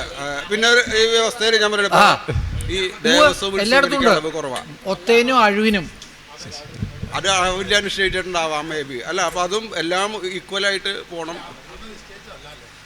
ഇതൊന്നും പടിത്തരത്തിൽ വ്യവസ്ഥ ചെയ്താൽ നവീകരണ കലശം കഴിഞ്ഞ് നിയമം നിശ്ചയിക്കുന്ന സമയത്ത് നിശ്ചയിക്കുന്ന വിഷയമല്ല ഉത്സവബലിയുടെ ആവശ്യമൊന്നും. അതിനൊരു വ്യവസ്ഥകളുണ്ട്. ഉത്സവബലിയാകുമ്പോൾ ഏകദേശം എത്ര എന്നുള്ളൊരു വ്യവസ്ഥയുണ്ട്. അതിൽ ചില അമ്പലങ്ങളിൽ സാമ്പത്തിക അല്ലെങ്കിൽ എന്താ പറയുക അതനുസരിച്ച് കുറയ്ക്കായിരിക്കും. പക്ഷെ ഇവിടെ അതിൻ്റെ ആവശ്യകതയില്ല. അപ്പോൾ ഒരേ രീതിയിൽ വഴിപാട് ഉത്സവബലിയായാലും ദേവസ്വം ഉത്സവബലിയായാലും ഹത്സവ നിവേദ്യ വിഷയങ്ങളൊക്കെ തുല്യമായിട്ട് തന്നെ മുന്നോട്ട് പോവാം എന്ന് പറയാം. അതൊക്കെ നമുക്ക് ഇത് കഴിഞ്ഞാൽ പരിഹരിക്കാം. അപ്പോൾ ഇത് ഇങ്ങനെ ഒരു വിഷയം ഉള്ളത് കൊണ്ട് അത് ഈ പറഞ്ഞ ലക്ഷണങ്ങൾ ഉണ്ടാവാം. അതെ അതെ അതെ. തിരുമേനി പറഞ്ഞിടത്ത് ഹാനി എന്ന് പറഞ്ഞാൽ കുറയാണല്ലോ. തിരുമേനി പറഞ്ഞിടത്തെ ഒരു കാര്യങ്ങളുണ്ട്. ഉത്സവബലിയുള്ള ദിവസം ഇവിടെ ശ്രീഭൂതബലി ഇല്ല. അത് ശരിയല്ല. ശ്രീഭൂതബലി കഴിഞ്ഞിട്ട് എല്ലാ അമ്പലങ്ങളിലും ഇത് അദ്ദേഹം വ്യക്തിപരമായിട്ട് എന്നോട് ഈ ചോദ്യം ചോദിച്ചു. അതിന് വ്യക്തിപരമായിട്ട് ഞാൻ അദ്ദേഹത്തിനോട് മറുപടി പറഞ്ഞിട്ടുണ്ട്. വേറെ ആർക്കെങ്കിലും സംശയം ഉണ്ടെങ്കിൽ ഞാൻ അതിന് മറുപടി തരാം. അദ്ദേഹത്തിൻ്റെ സംശയം ഞാൻ അതന്ന് അദ്ദേഹത്തിനോട് പറഞ്ഞിട്ടുണ്ട്. ഇനിയിപ്പോൾ ഈ പറഞ്ഞ വിഷയം അദ്ദേഹത്തിന് അല്ലാണ്ട് വേറെ ആർക്കെങ്കിലും സംശയം ഉണ്ടെങ്കിൽ ഞാൻ തിരുമേനി ആ ഉത്തരത്തിൽ ഞാൻ തൃപ്തനല്ല. അത് തന്നെ അങ്ങയുടെ തൃപ്തി മാത്രം നോക്കിയിട്ട് എനിക്ക് പറയാൻ സാധിക്കില്ല. ഇവിടേക്ക് യുക്തമായിട്ടുള്ള കാര്യങ്ങൾ എന്താണോ അതേ ചെയ്യാൻ എനിക്ക് എൻ്റെ ഇഷ്ടത്തിന് ചെയ്യാൻ ഇവിടെ സാധ്യമല്ല. അങ്ങനെയല്ല. ഇവിടെ തൊട്ടടുത്ത് തിരുനക്കര അമ്പലമുണ്ട്, അല്ല അവിടെ ഏറ്റുമാനൂർ അമ്പലമുണ്ട്. ഈ അമ്പലങ്ങളിലൊക്കെ രാവിലെ ശ്രീഭൂതബലി കഴിഞ്ഞിട്ട് രണ്ടാമതാണ് ഉത്സവബലിക്ക് വിളപ്പിക്കുന്നത്. അതെ, അത് പിന്നെ വഴിപാട് ഉത്സവബലിക്ക് അല്ല ആയിക്കോട്ടെ, അത് അദ്ദേഹം പറഞ്ഞിട്ടുണ്ടല്ലോ. അത് അതേപടി തന്നെ. അത് അദ്ദേഹം ഞാൻ ഒന്നുകൂടി പറയാം. അദ്ദേഹം ചോദിച്ചത് ഈ ഉത്സവബലിയുള്ള ദിവസം ശ്രീഭൂതബലി ഇല്ല എന്നാണ്. മറ്റുള്ള സ്ഥലത്ത് ഉണ്ട് എന്നാണ് അദ്ദേഹത്തിൻ്റെ. അത് അദ്ദേഹത്തിൻ്റെ ഒരു തെറ്റായിട്ടുള്ള ധാരണയാണ്. ഈ നിത്യശിവേലി ഉണ്ട്, അങ്ങനെയുള്ള സ്ഥലത്ത് ശിവേലി കഴിഞ്ഞിട്ടാവും ഉത്സവബലി. അല്ലാണ്ട് ഉത്സവബലിയും ശ്രീഭൂതബലിയും രണ്ടും കൂടി ഒരേ സമയത്ത് നടക്കല്, അല്ലെങ്കിൽ കാലത്ത് നേരാണ് ഉത്സവബലി എന്ന് വെച്ച് കഴിഞ്ഞാൽ അതിന് മുന്നോടിയായിട്ട് ശ്രീഭൂതബലി നടക്കലില്ല. നിത്യശിവേലി ഉണ്ടെങ്കിൽ അത് നടക്കും, അത്രേ ഉള്ളൂ. അതെ, ഈ പിന്നെ മറ്റേ തന്ത്രവിദ്യാപീഠത്തിൽ പിന്നെ ശാസ്ത്രീയമായിട്ട് ആ വിഷയം പാരമ്പര്യമായിട്ടുണ്ട്. അതുകൂടാതെ വിദ്യാപീഠത്തിൽ ശാസ്ത്രീയമായിട്ട് പഠിച്ച് ഭംഗിയായിട്ട് കൈകാര്യം ചെയ്യുന്ന ആളാണ് അദ്ദേഹത്തെ. നമ്മൾ ഉപദേശിക്കാൻ നിൽക്കണ്ട. നമുക്കറിയുന്ന കാര്യങ്ങൾ ഇങ്ങനെയല്ല, നമുക്കറിയുന്ന കാര്യങ്ങൾ നമുക്ക് ഉൽപ്പത്തിയൊന്നും എനിക്കില്ല. അല്ല, അതുകൊണ്ട് നമ്മൾ അതാണ് ഞാൻ പറഞ്ഞത്. ആദ്യം പറഞ്ഞ വിഷയം അതാണ്. ഇത്തരത്തിലുള്ള ഈ ഇങ്ങനെയുള്ള വിഷയങ്ങളിലാണ് ഞാൻ നേരത്തെ പറഞ്ഞ വിഷയം ഉണ്ടല്ലോ. അതെ, അത് ശരിയല്ല എന്ന് പറയാൻ പാടില്ല. തിരുനക്കര ശീവേലി ഉണ്ടല്ലോ സ്ഥിരം, അതുകൊണ്ടാ.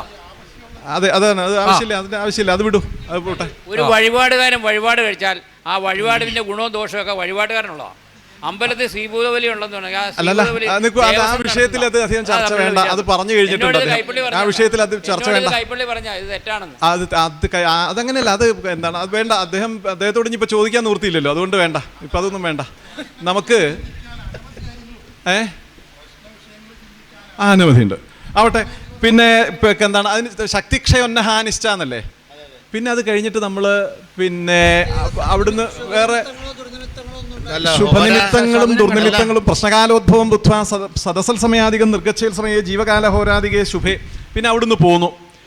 പിന്നെ മറ്റ് നിമിത്തങ്ങളൊന്നും അതെ ഒന്നുമില്ല. വേറെ ഗൗരവമായ ദുർനിമിത്തങ്ങളൊന്നുമില്ല. ദുർനിമിത്തങ്ങളോ അല്ലെങ്കിൽ ഒന്നും ഉണ്ടായില്ല. ഇവിടെ ഇല്ല.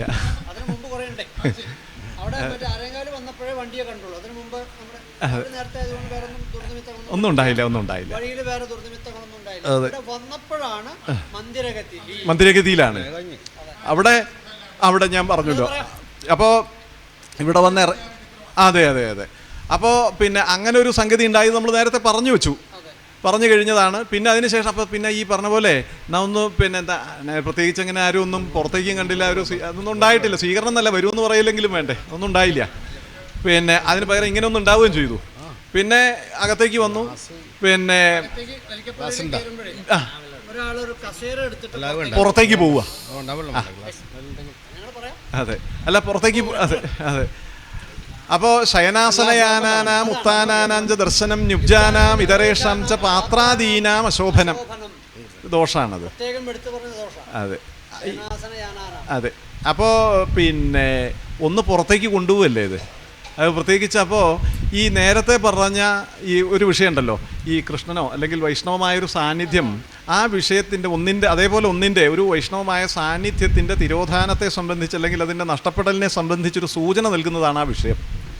പിന്നെ ഇരിപ്പിടം കൊണ്ടുപോവല്ലേ, ഒന്നിൻ്റെ ഇരിപ്പിടാണല്ലോ, ഒന്ന് ഇരിക്കാനുള്ള സാധനമല്ലേ. പിന്നെ അത് കഴിഞ്ഞ് പിന്നെ വന്നു, പിന്നെ ബാക്കിയൊക്കെ പിന്നെ വിഷയങ്ങളൊക്കെ പിന്നെ എന്താണ് സാധനം, അതെ പിന്നൊക്കെ ഒക്കെ ഉണ്ട്, എല്ലാവരും ബാക്കിയൊക്കെ നന്നായി. പിന്നെ പ്രശ്നത്തിന് വേണ്ടി എല്ലാ സാധനങ്ങളും ഒരുക്കി വച്ചിരുന്നു. പിന്നെ എല്ലാ സാധനങ്ങളും ഒരുക്കി വച്ചതിൽ പിന്നെ സംഭാര സംഭൃതോ പ്രാക്തു ഭസ്മനഃ ആനീതിർ മൃതിദാർത്ഥസ്യ ദീപസ്ഥിതി ശുഭപ്രദ. അനുഷ്ഠാന സംഭാര സംഭൃതികളിൽ ആദ്യമായിട്ട് എടുത്തു വച്ചത് വിളക്കാണ്. ദീപ വിളക്കല്ലേ? അതെ അതെ അതെ പൂജ അതെ അതെ. ദീപം എടുത്തു വെച്ചാൽ നല്ലതാണ്. ഭസ്മാണെങ്കിൽ മരണമാണ് ഫലം. ഇവിടെ എടുത്തു വെച്ചത് പൂജാപാത്രമാണ്. അപ്പോൾ അതുകൊണ്ട് അതെ അതെ പൂജാപാത്രമാണ് ശരി.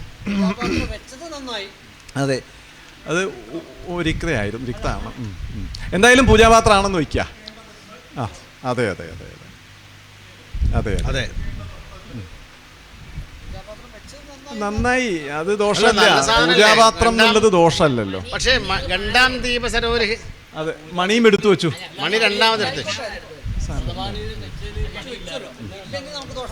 അല്ല ചിലത് പൂജാപാത്ര സെറ്റ് എന്ന് ഇങ്ങോട്ട് വെക്കാം. പിന്നെ തന്നെയല്ല ഇനിയിപ്പോൾ അതുമല്ല, ഈ പിന്നെ ഈ പൂജാപാത്ര സെറ്റിൻ്റെ ഒരു കഥയിലൊരു വിഷയം കൂടി ഉണ്ട് കേട്ടോ. അല്ല വേറൊരു വിഷയം കൂടി ഉണ്ട് അതിൽ കേട്ടോ. ഈ പറഞ്ഞ പോലെ ഇങ്ങോട്ട് പോരുന്ന സമയത്ത് പാലക്കാടൊരു പ്രശ്നത്തിൻ്റെ കാര്യത്തിൽ പിന്നെ പൂജാപാത്രം സെറ്റ് എന്ന് പറഞ്ഞാൽ എന്താണ് ഗുരുനാഥ എനിക്കറിയില്ല എന്നൊക്കെ ചോദിച്ചുകൊണ്ട് ഒരാൾ വിളിക്കല്ല, ഒരു മെസ്സേജ് അയച്ചേക്കാണ്. പിന്നെ പൂജാപാത്രം സെറ്റ് എന്ന് എഴുതിയിട്ട് കണ്ടു, അതെന്താണ്, അതെ എന്താണ് ഗുരുനാഥ എനിക്ക് മനസ്സിലായില്ല എന്നൊക്കെ പറഞ്ഞിട്ട് ഒരു മറ്റേ ഒരു ഫോൺ വിളി. അപ്പോൾ മറ്റേ അത് പിന്നെ അഷ്ടമംഗലം എന്ന് പറഞ്ഞാൽ അത് തന്നെയാണോ ഇതെന്നൊക്കെ ചോദിച്ചുകൊണ്ടാണ്. ഞാൻ പറഞ്ഞു അങ്ങനെയല്ല, ഇന്ന സാധനങ്ങളൊക്കെ ചേർന്നാണെന്നൊക്കെ പറഞ്ഞിട്ട് പിന്നെ ഒരു ഇതായി പറയുകയും ചെയ്തു. അപ്പോൾ അത് കഴിഞ്ഞ് അപ്പോൾ ഈ പൂജാപാത്ര സെറ്റ് അത് ഇവിടെ വന്നു കഴിഞ്ഞപ്പോൾ ആദ്യമായിട്ട് എടുത്തു വെച്ചത് പൂജാപാത്ര സെറ്റുമാണ്.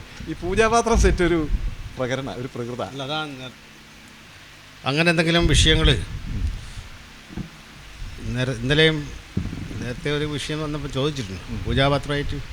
ഇവിടുത്തെ ശംഖ് വെള്ളിയേറ്റിയ ശംഖല്ലേ? വെള്ളിപ്പാത്രമായിട്ട് വെള്ളി പൂജാപാത്ര സെറ്റൊക്കെ ഉണ്ട് അല്ലേ? ഇത് പിന്നെന്താ വെച്ചാൽ പൂജിക്കപ്പെടേണ്ട ഒരു വസ്തു ഒരു വിഷയം ഉണ്ട് എന്നുള്ളതല്ലേ അടിസ്ഥാനപരമായിട്ട്. നമ്മൾ നേരത്തെ പറഞ്ഞ വിഷയത്തിലേക്ക് തന്നെയാണിത്, അത് തന്നെയാണ്. അതായത് അടിസ്ഥാനപരമായിട്ട് ഇവിടെ പൂജിക്കേണ്ട വസ്തു ഉണ്ട് എന്നുള്ളതല്ലേ? അതെ അതെ അതെ. അപ്പോൾ അതുകൊണ്ട് പൂജിക്കപ്പെടേണ്ട ഒന്നുണ്ട് എന്നർത്ഥം എന്നുള്ളത് കണ്ടുവയ്ക്കുക. പിന്നെ ദോഷമില്ല, നിമിത്തവും ദോഷമല്ലല്ലോ. പിന്നെ അല്ല എന്തായാലും നിലവിളക്ക് വെച്ചു, 5 തിരിയിട്ടു, എണ്ണ ഒഴിച്ച് നെയ്യൊഴിച്ച് കത്തിച്ചു, ദീപമൊക്കെ അസലായിട്ടോ. അതിൻ്റെ കെട്ടിരുന്നോ?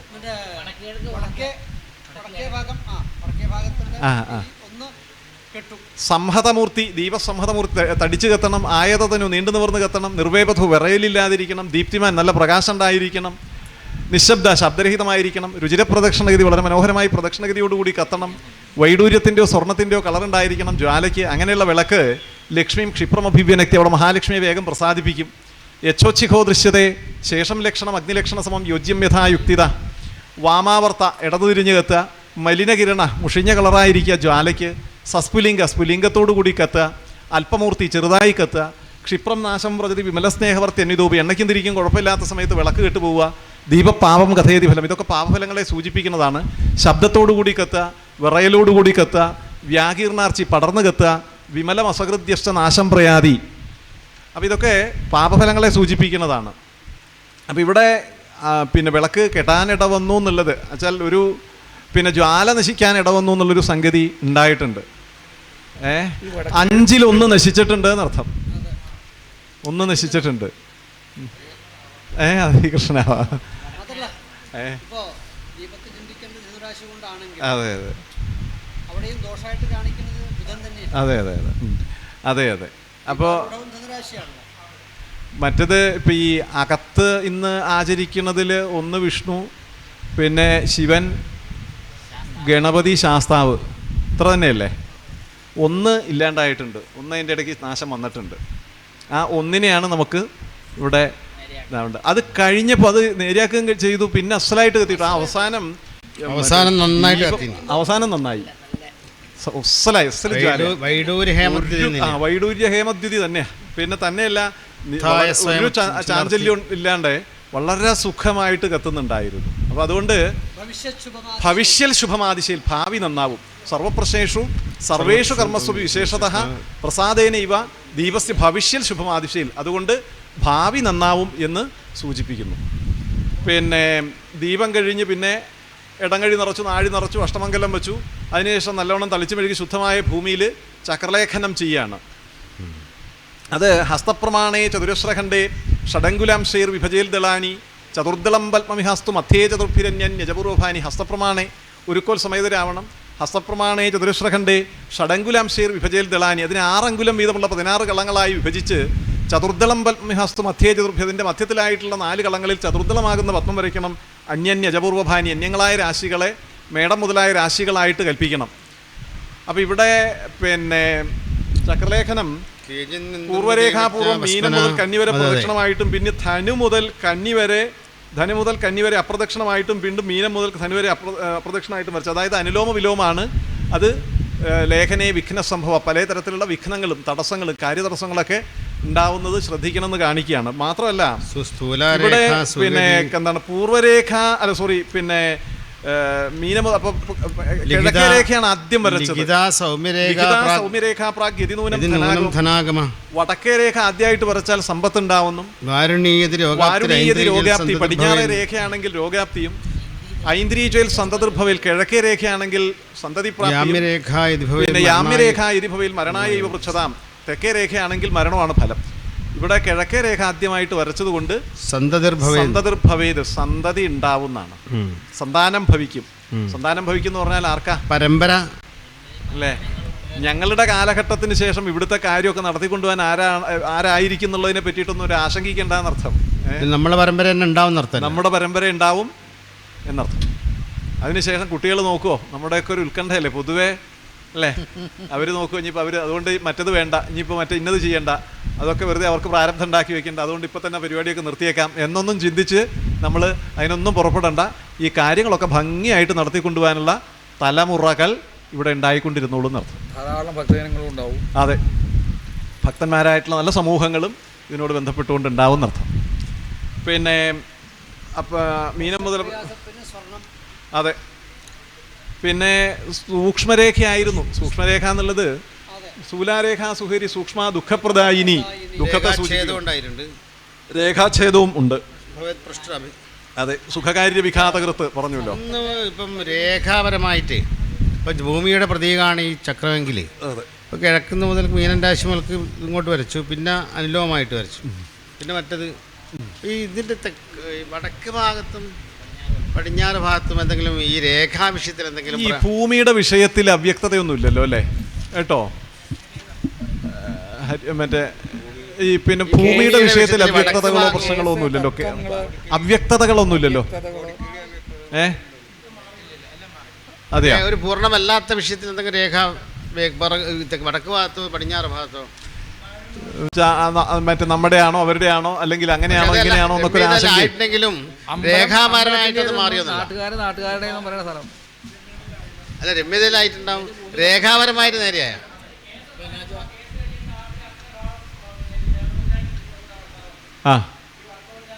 ആ ഭാഗമാണ് വരച്ചത്. ആ ആ ആ ആ ആ തിരിച്ച് എടുത്തിട്ടുണ്ട്. ശരി. പിന്നെ അതാണ് ആ ഭാഗത്താണല്ലോ ഉണ്ടായത്. അതാണ് ആ ഭാഗത്ത്. പിന്നെ ചക്രലേഖനം കഴിഞ്ഞ് പിന്നെ പൂജയാണ്. പിന്നെ ദ്വാദശരാശി നവഗ്രഹ പരിവാര സമേതനായിട്ട് ദക്ഷിണാമൂർത്തിയായിട്ടുള്ള ശിവനെ പൂജിച്ച് അതിനുശേഷം പിന്നെ പൂജിച്ചതായ സ്വർണം കുട്ടിയുടെ കയ്യിൽ കൊടുക്കുകയാണ്. ജലഗന്ധാർത്ഥവ്രീഹി തണ്ടുല ഭൂതപഞ്ചകം തന്മയം ഹി വപൃജ്ഞേയം ജീവ ഏവ ഹി കാഞ്ചനം.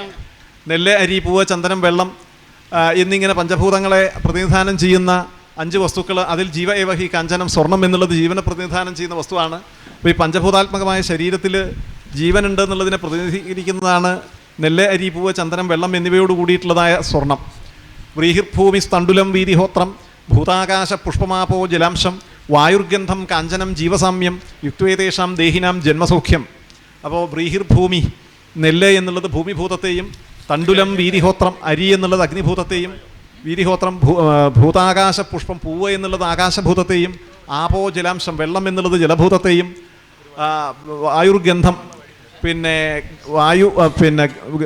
ചന്ദനം എന്നുള്ളത് വായുഭൂതത്തെയും, കാഞ്ചനം ജീവസാമ്യം സ്വർണം എന്നുള്ളത് ജീവനെയും പ്രതിനിധാനം ചെയ്യുന്നതാണ്. അപ്പോൾ ഇവിടെ ആ പഞ്ചഭൂതാത്മകമായ ശരീരത്തിൽ ആ ജീവൻ്റെ തത്വമാണ് ഈ സ്വർണത്തിൻ്റെ സ്ഥിതി. അത് പുഷ്പാക്ഷതങ്ങളുടെ ഉപരിഭാഗത്ത് മലർന്നു വന്നാൽ ധനസുഖ യശസ്സുകൾ ഉത്തരോത്തരം വർദ്ധിച്ചു വരികയായിരുന്നെന്നും മേൽക്കുമേലും വർദ്ധിക്കുന്നും, ഉപരിഭാഗത്ത് കമിഴ്ന്നു വന്നാൽ വർദ്ധിച്ച സ്ഥിതിയിൽ നിന്നുള്ള അധപ്പതനത്തിൻ്റെ ലക്ഷണമാണെന്നും, അധോഭാഗത്ത് സ്വർണം മലർന്നു വന്നാൽ അധപ്പതനത്തിൽ നിന്ന് വളർച്ചയിലേക്കുള്ള ആരംഭമാണെന്നും, സ്വർണം ഏറ്റവും അധോഭാഗത്ത് സ്വർണം കമിഴ്ന്നു വന്നാൽ സർവാധോധോമുഖം ജയിൽ ക്ഷയഹിതുപുനശ്ചാപി സർവക്ഷേസൻ ഇതുവരെ ക്ഷയമായിരുന്നു, ബാക്കിയുള്ളതും കൂടി ക്ഷയിക്കാനാണ് പോണത് പറയണം. മധ്യസ്ഥേ ഹേംനി ജോഹ്യം ഫലമൊക്കെ സകലം പ്രോക്തൈ പാത്രരീത്യ. അപ്പോൾ ഇവിടെ നോക്കാം, സ്വർണ്ണ പുഷ്പാക്ഷതങ്ങളുടെ അധോഭാഗത്ത് ഭൂമിയിൽ പൂർണ്ണമായിട്ടും കമിഴ്ന്നാണ് വന്നത് എന്നുള്ളത് ഈ സാന്നിധ്യത്തിൻ്റെ വർത്തമാന കാലഘട്ടത്തിൻ്റെ ദോഷം, അതിൻ്റെ ചൈതന്യക്കുറവിനെയൊക്കെ കാണിക്കുന്നതാണ്. അതാണ് നമുക്കിവിടെ അടിസ്ഥാനപരമായിട്ട് വേണ്ടത് കലശം തന്നെയാണ് എന്നുള്ളതിനെ സൂചിപ്പിക്കുക. കാരണം വെച്ചാൽ ഇനി ഭൂമിയിൽ പൂർണ്ണമായിട്ടും കമിഴ്ന്നിട്ടാണ് കിടക്കുന്നത്.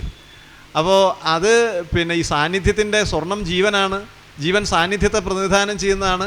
അത് എത്രത്തോളം അധപ്പതിക്കാവോ എത്ര താഴത്തേക്ക് അത്രത്തോളം എത്തിയെന്നർത്ഥമാണ്. ഇനി അതിനെ ഒന്ന് മലർത്തി ഉയർത്തിക്കൊണ്ടുവരാൻ വേണ്ട കാര്യങ്ങളെന്ന് പറയുന്നിടത്ത് പറഞ്ഞ പോലെ നമുക്ക് യഥാവിധി കലശം കഴിക്കുക എന്നുള്ളത് തന്നെയാണ് നവീകരണമാണ് വേണ്ടത്. യഥാവിധി മൃദുലക്ഷണം ഉണ്ടല്ലോ. അപ്പോൾ അതിന് അങ്ങനെയുള്ള ദോഷങ്ങൾക്ക് വേണ്ട പ്രായശ്ചിത്തങ്ങളൊക്കെ ചെയ്തുകൊണ്ട് ഈ ഭൂസ്ഥം ന്യക്തു ബാധാഗിതാവഹം. ചില സമയങ്ങളിൽ ഈ ബാധാജന്യമായ രോഗങ്ങൾ, ബാധകളും രോഗങ്ങളും ബാധാജന്യമായ രോഗങ്ങളും ഒക്കെ ഉണ്ടാവുന്ന അർത്ഥമാണല്ലോ. അതെ, അതെ, ദൃഷ്ടിസംഭവമായ ബാധകൾ 6-ാം ഭാവതി ബാധയിലുണ്ട്. അതുകൊണ്ട് അല്ല, അപ്പോൾ അതൊക്കെ ഈ പരിഹാരത്തോടു കൂടി ബാധാജന്യമായിട്ടുള്ള വിഷയം. നമ്മൾ കാണാത്ത ചില ആളുകളൊക്കെ ഈ അന്തരീക്ഷത്തിലുണ്ട്. അവരൊക്കെ ഇതൊക്കെ കേൾക്കുന്നുണ്ട്, അറിയുന്നുണ്ട്. ഇതൊക്കെ നമ്മൾ മനസ്സിലാക്കിയിരിക്കണം എന്നർത്ഥം. ഇന്നലെ പറഞ്ഞു രക്ഷി ഗന്ധർവൻ, അതെ അതെ അതെ, അങ്ങനെ വല്ല ബാധകളായിട്ട്.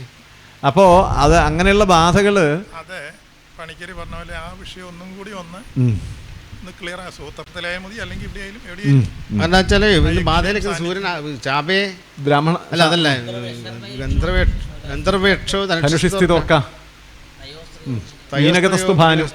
ശുക്രനും അവിടെ ഒരു ഭഗവതി, അവിടെ ഒരു ചൊവ്വേ. ഇതിനെന്തെങ്കിലും ഒരു ബാധ അല്ല, അതാണ് ബാധയായിട്ട്. ബാധ എന്ന് വെച്ചാൽ ബാധവിലോടനല്ലേ. ഇന്നലെ വടക്കേ ഭാഗത്തെ കുറിച്ചൊന്ന് പറഞ്ഞല്ലോ. അത് ഇന്നലെ നമ്മൾ ഇവിടുത്തെ പറഞ്ഞു. അതെ, അതുമായിട്ട് ബന്ധപ്പെട്ട അത് നമുക്ക് ഈ അല്ല, അത് അതിൽ ആ യക്ഷി ഉണ്ട്. ഈ അതിൽ ഗന്ധർവന്റെ ആചരണങ്ങളൊന്നും ഇല്ലല്ലോ. ഇല്ല, ആചരണം ഇല്ല. ഉണ്ടോ സാന്നിധ്യം? ഉണ്ടോ? ഏതാ യക്ഷിയുടെ? അല്ല, അതൊന്ന് നമുക്ക് യക്ഷിയെ നമുക്കൊന്ന് പരിഹരിക്കണം. അത് നമുക്ക് യക്ഷി, അതിലൊരു ഭഗവതി അല്ലേ, ഒരു ഭഗവതി, സർപ്പം, ഈ 3 ഘടകങ്ങളല്ലേ അവിടെ ഇപ്പോൾ. അതെ, ഈ ഭഗവതി എവിടെ നിന്നുള്ള വന്നതാണെന്നോ ഇവിടുത്തെ ഈ ഭഗവതി വന്നതാണോ ഈ സ്ഥലപരമായിട്ടുള്ളതാണോ,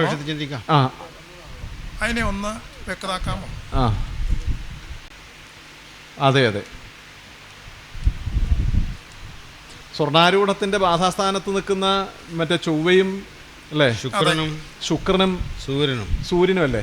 അപ്പോ എന്താണ് ഈ ചൊവ്വ എന്നുള്ളത് ഭദ്രകാളിയാണ്, കാളിയാണ്. മറ്റത് ശുക്രൻ യക്ഷിയാണ്, സൂര്യനാണ്. ഈ സൂര്യൻ ഈ ശൈവമായിട്ട് വല്ല സാന്നിധ്യങ്ങൾക്കും കൂടി വല്ല ആചരണം അതിൽ ഉണ്ടാവുമെന്നൊന്ന് ആലോചിച്ചു. അവിടെയൊന്നും അല്ല, ഈ ഗന്ധർവൻ ഗന്ധർവയക്ഷോ ധനുഷിസ്ഥിതോർക്കാന്ന് പറഞ്ഞതുകൊണ്ട് ഈ യക്ഷിയും ഗന്ധർവനും ഉണ്ടോന്നറിയില്ല. യക്ഷിക്ക് മാത്രമേ അതാ പറഞ്ഞത് കേട്ടിട്ടുള്ളൂ. അത് അല്ല, എന്താന്ന് വെച്ചാൽ ഇവിടെ ഗന്ധർവയക്ഷോ ധനുഷിസ്ഥിതോർക്ക. അപ്പൊ ഈ ഗന്ധർവനും പിന്നെ യക്ഷിയും ശരിക്കും ഭദ്രകാളി. അതെ, ഇവിടെ ഒരു പന ഉണ്ടായിരുന്നു. ആ പനയിൽ യക്ഷി സാന്നിധ്യം ഉണ്ടെന്ന് പറയാറുണ്ട്. പിന്നെ ആ പന ഇങ്ങോട്ട് ചെരിഞ്ഞ് അല്ലെങ്കിൽ ഒരു ശരിയല്ലാണ്ട് കണ്ടപ്പോൾ അതിലുള്ള സാന്നിധ്യം തന്ത്രി തന്നെ വേറെ പാലയിലേക്ക് മാറ്റി. എന്നിട്ട് ആ പന മാറ്റി. അതെ, ആ പാലയും നഷ്ടപ്പെട്ടു. അപ്പൊ അതിന് കുറച്ച് ദുർനിമിത്തങ്ങൾ എന്തെങ്കിലും അറിയില്ല. അതെ, അപ്പൊ അതെന്താ വേണ്ടതെന്നുള്ളതാണെന്ന്.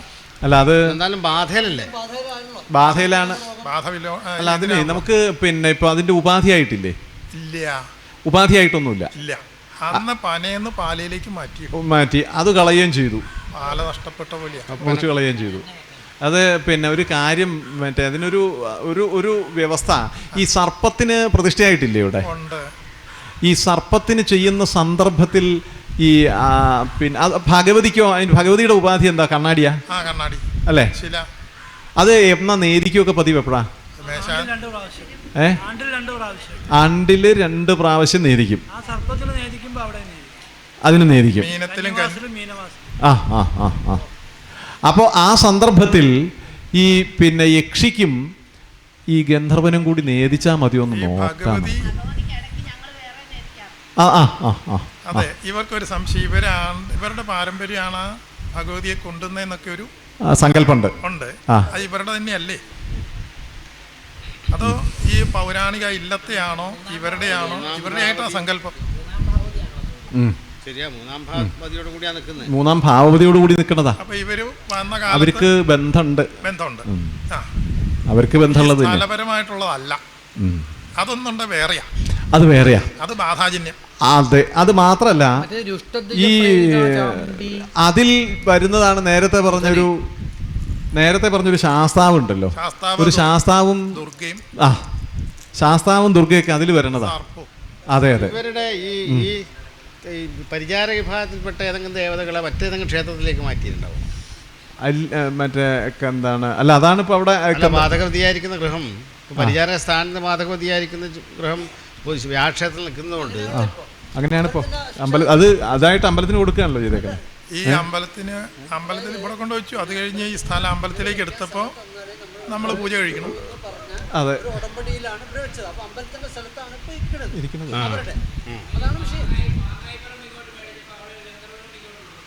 അതെ, അതെ, അതെ. അവിടെ ഗന്ധർവ രക്ഷസല്ല. അതെ, ഗന്ധർവന് രക്ഷസാണ്. എന്നിട്ട് അതിനെ ഗോപിയുടെ പ്രശ്നത്തില് നേദിക്കണതല്ലേ?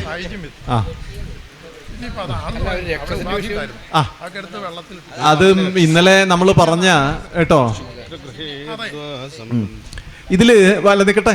അപ്പോൾ അത് നമുക്ക് എങ്ങനെയാ വേണ്ടതെന്നുള്ളത് നമുക്കൊന്ന് നോക്കാം. അത് നോക്കിയിട്ട് തീരുമാനിക്കാം. ആ വിഷയം കണ്ടുവയ്ക്കുക. നമുക്ക് അതെന്താ വേണ്ടതെന്ന് നോക്കി നോക്കാം. അത് നേരിയാക്കാം. അത് നേരിയാക്കാം. എന്താ വേണ്ടതെന്നുള്ളത് നമുക്ക് നോക്കാം. പിന്നെ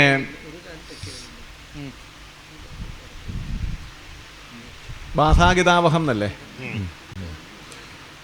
സ്വർണ്ണാംശകം. പിന്നെ ഉള്ളത് അതില് സ്വർണ്ണാരൂഢ അല്ല ബുധക്ഷേത്രമായിട്ട് വ്യാഴോദയം ഉണ്ട്. 5ാമത്തെ അംശകവും സ്വർണത്തിന്റെ നാംശകം 5ാംശകം അംശമായതുകൊണ്ട് ഭാവിയിൽ നമ്മളിത് പ്രയത്നിച്ചു കഴിഞ്ഞാൽ ഇത് നടത്തി വരാൻ സാധിക്കുന്നുള്ളത് തന്നെയാണ്. ഈ കമഴ്ച്ച മാറ്റി തൃപ്താഭിയഖ്യടോ പഞ്ചമാംശകതോ നിർഭം.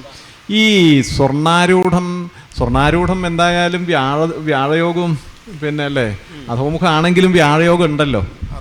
അപ്പം അതുകൊണ്ട് അധോമുഖാണെങ്കിലും ശുഭയുധ ദൃഷ്ടയെ ശുഭാഖ്യേച്ചാന്നുണ്ടല്ലോ. ശുഭയോഗമോ ശുഭദൃഷ്ടിയോ ഉണ്ടെങ്കിൽ ശുഭാഖ്യമാണ്. അപ്പം അതുകൊണ്ട് അതിന് ശുഭത്വമുണ്ട്. അതുകൊണ്ട് നന്നായിക്കോളും. സ്വർണ്ണാംശകത്തിൽ പാപഗ്രഹമുണ്ട്. അതുകൊണ്ട് കളവ് പോലുള്ള കാര്യങ്ങൾ ശ്രദ്ധിക്കണം. സർപ്പത്തിന്റെ വല്ല ഉപദ്രവം ഉണ്ടാവും? എവിടെയാ? സ്വർണാംശകത്തിൽ രാഹു ഉണ്ടല്ലോ, അതാണ്. വ്യാഴദൃഷ്ടി ഉണ്ട്. സ്വർണം, സ്വർണാംശകം, സ്വർണദൂതൻ, രാഹു അല്ലേ? അതെ, കുഴപ്പമില്ല. രാജയോഗത്തില് പാമ്പ് കടിക്കില്ല. കുടത്തിലെ പാമ്പല്ലേ. അതെ. പിന്നെ മീനന്റെ സ്വർണദൂതൻ നന്നായില്ലോ, കുട്ടിയും കുട്ടിയല്ലേ. 4 വ്യാഴമുണ്ട്, ലഗ്നത്തിൽ ശനി, 4 വ്യാഴം, 9 ബുധൻ, 10 ആദിത്യൻ, ചൊവ്വ, ശുക്രൻ, 11 ചന്ദ്രൻ, 12 രാഹു, ഇതൊക്കെയല്ലേ. അപ്പോൾ പിന്നെ മീനൻ രാശിയാണ് കേട്ടോ. കുട്ടിയെ സംബന്ധിച്ച് മീനൻ രാശിയാണെന്ന് പറയാ.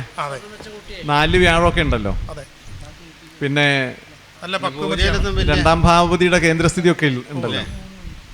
ശുക്രനോട് ചേർന്ന് 5ാം ഭാവതി ഭാവത്തെ വീക്ഷിക്കണം. 5ാം ഭാവതി ഭാവത്തെ വീക്ഷിക്കുന്നുണ്ട്. കുട്ടിയെ സംബന്ധിച്ചല്ല, നല്ല മിടുക്കിയായിട്ട് കാര്യങ്ങളൊക്കെ ചെയ്തു. അത്യാവശ്യം വേണ്ട വിദ്യാഭ്യാസവും കാര്യങ്ങളൊക്കെ ജീവിതത്തിൽ ഉണ്ടാവും. പിന്നെ കഴിഞ്ഞാൽ സൂര്യേ കുജൈവാ ദശമകേ മഹൽക്കാര്യം സാധയതി എന്ന് പറഞ്ഞല്ലോ. ഖേശസ്ഥ സുസ്ഥോയതി, ഖേശൻ സുസ്ഥനാണെങ്കിൽ സൂര്യേ കുജൈവാ ദശമകേ മഹൽക്കാര്യം സാധയതി, ചൊവ്വയോ സൂര്യനോ 10ാം ഭാവത്തിൽ നിന്നാൽ മഹാകാര്യങ്ങളെ സാധിക്കുന്നു പറഞ്ഞല്ലോ. അപ്പം അതുകൊണ്ട് പിന്നെ ഭാവത്തിലേക്കുള്ള വ്യാഴത്തിൻ്റെ ദൃഷ്ടിയും ഒക്കെ ക്ഷുണീപാല യോഗമൊക്കെയാണ്. അപ്പം നന്നായി അത് തൊഴിൽ, ജോലി, ഇങ്ങനെയുള്ള കാര്യങ്ങൾ നല്ല പിന്നെ ഒരു കുടുംബജീവിതം ഒക്കെ ഉണ്ടാവും അർത്ഥം. കുട്ടിയെ സംബന്ധിച്ചാട്ടോ മോളെ നന്നായിട്ട് വേറെ കുഴപ്പമൊന്നുമില്ല. അദ്വാദ ശബ്ദ എന്നല്ലേ. സ്വർണം, സ്വർണാംശകം, മറ്റേ ആ സൂത്രം എന്ന് പറയും. ജീവൻ 3 ജീവനും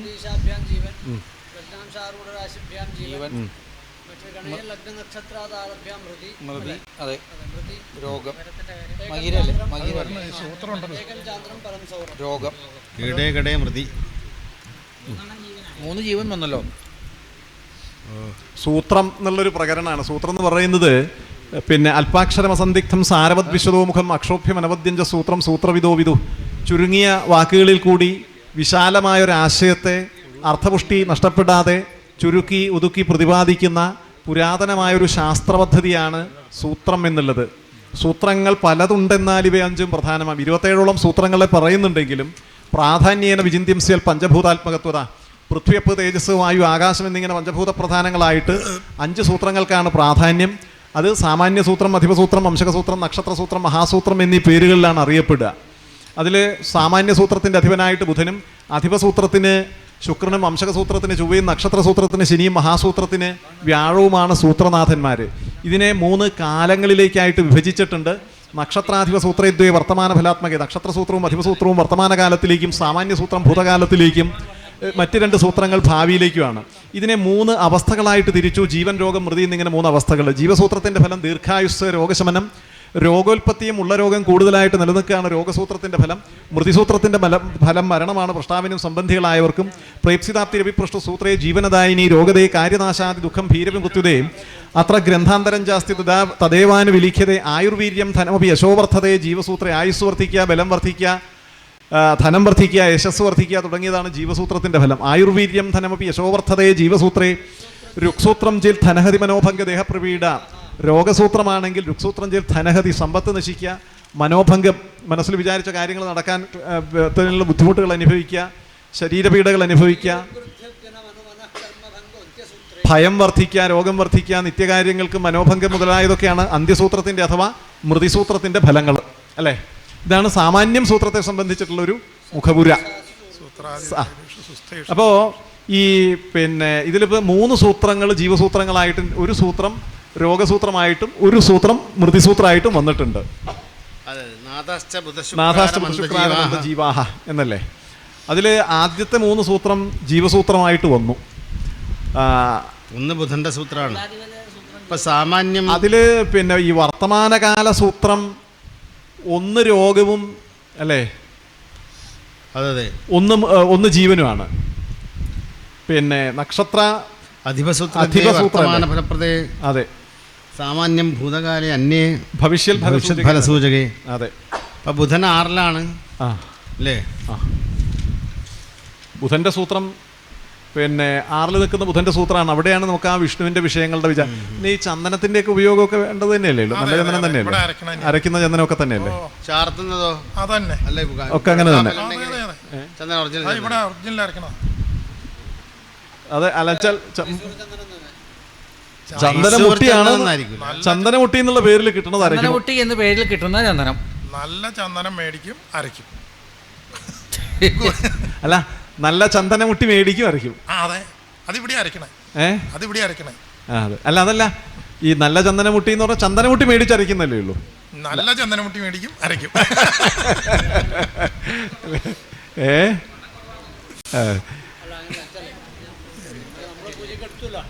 ആയിക്കോട്ടെ, ചന്ദനം എന്ന് വെച്ചാൽ മതി. ആയിക്കോട്ടെ, ആ ഒരു ഭാവന നല്ലത് തന്നെയാണ്. ഒരു ഭാവം നല്ലത് തന്നെയാണ്. നല്ലത് എന്നുള്ള ഭാവന എപ്പോഴും നല്ലതാ അല്ലേ? സിദ്ധിർഭവതി താദൃശി. ഇപ്പൊ എന്തായാലും ചന്ദനം അരച്ച് ഉപയോഗിക്കുന്നു എന്ന് വയ്ക്കുക. അത്രയും കണക്കാക്കാൻ പറ്റില്ല. അത്രയിലേ പറ്റും. അതെ, ഇവിടെ അങ്ങനെയാണ്. ഇവിടെ എങ്ങനെയാണ് നന്നായി എന്നൊരു അഭിപ്രായം ഭഗവാനുണ്ട്. അതെ, ചന്ദനത്തിന്റെ ഉപയോഗങ്ങളിലൊക്കെ വരുന്ന വിഷയങ്ങളൊക്കെ ശ്രദ്ധിക്കുക. നല്ല ചന്ദനം അരയ്ക്കുക, നല്ല ചന്ദനം ഉപയോഗിക്കുക എന്നൊക്കെ വെച്ചേക്കുക. പിന്നെ നാഥാശ്ച ബുധ 4 ഭാവപതിയുടെ സൂത്രമാണ്. ആവശ്യം വേണ്ട പ്രസാദം ഒന്നും പറ്റിയല്ലോ കേട്ടോ. പൂജയ്ക്ക് ആവശ്യമാണ്. അതെ, പൂജയ്ക്കും എല്ലാ സ്ഥലത്തും എല്ലാ ആഴ്ചയിലും ചന്ദനം ചാർത്തുണ്ട്. അതെ അതെ, അടയുണ്ടെങ്കിൽ ചന്ദനം ചാർത്തുണ്ട്. അല്ലാണ്ട് അതെ അല്ലേ? അപ്പൊ ചന്ദനം ചാർത്തുന്നത് തന്നെ അരക്കണതാ. ശരി.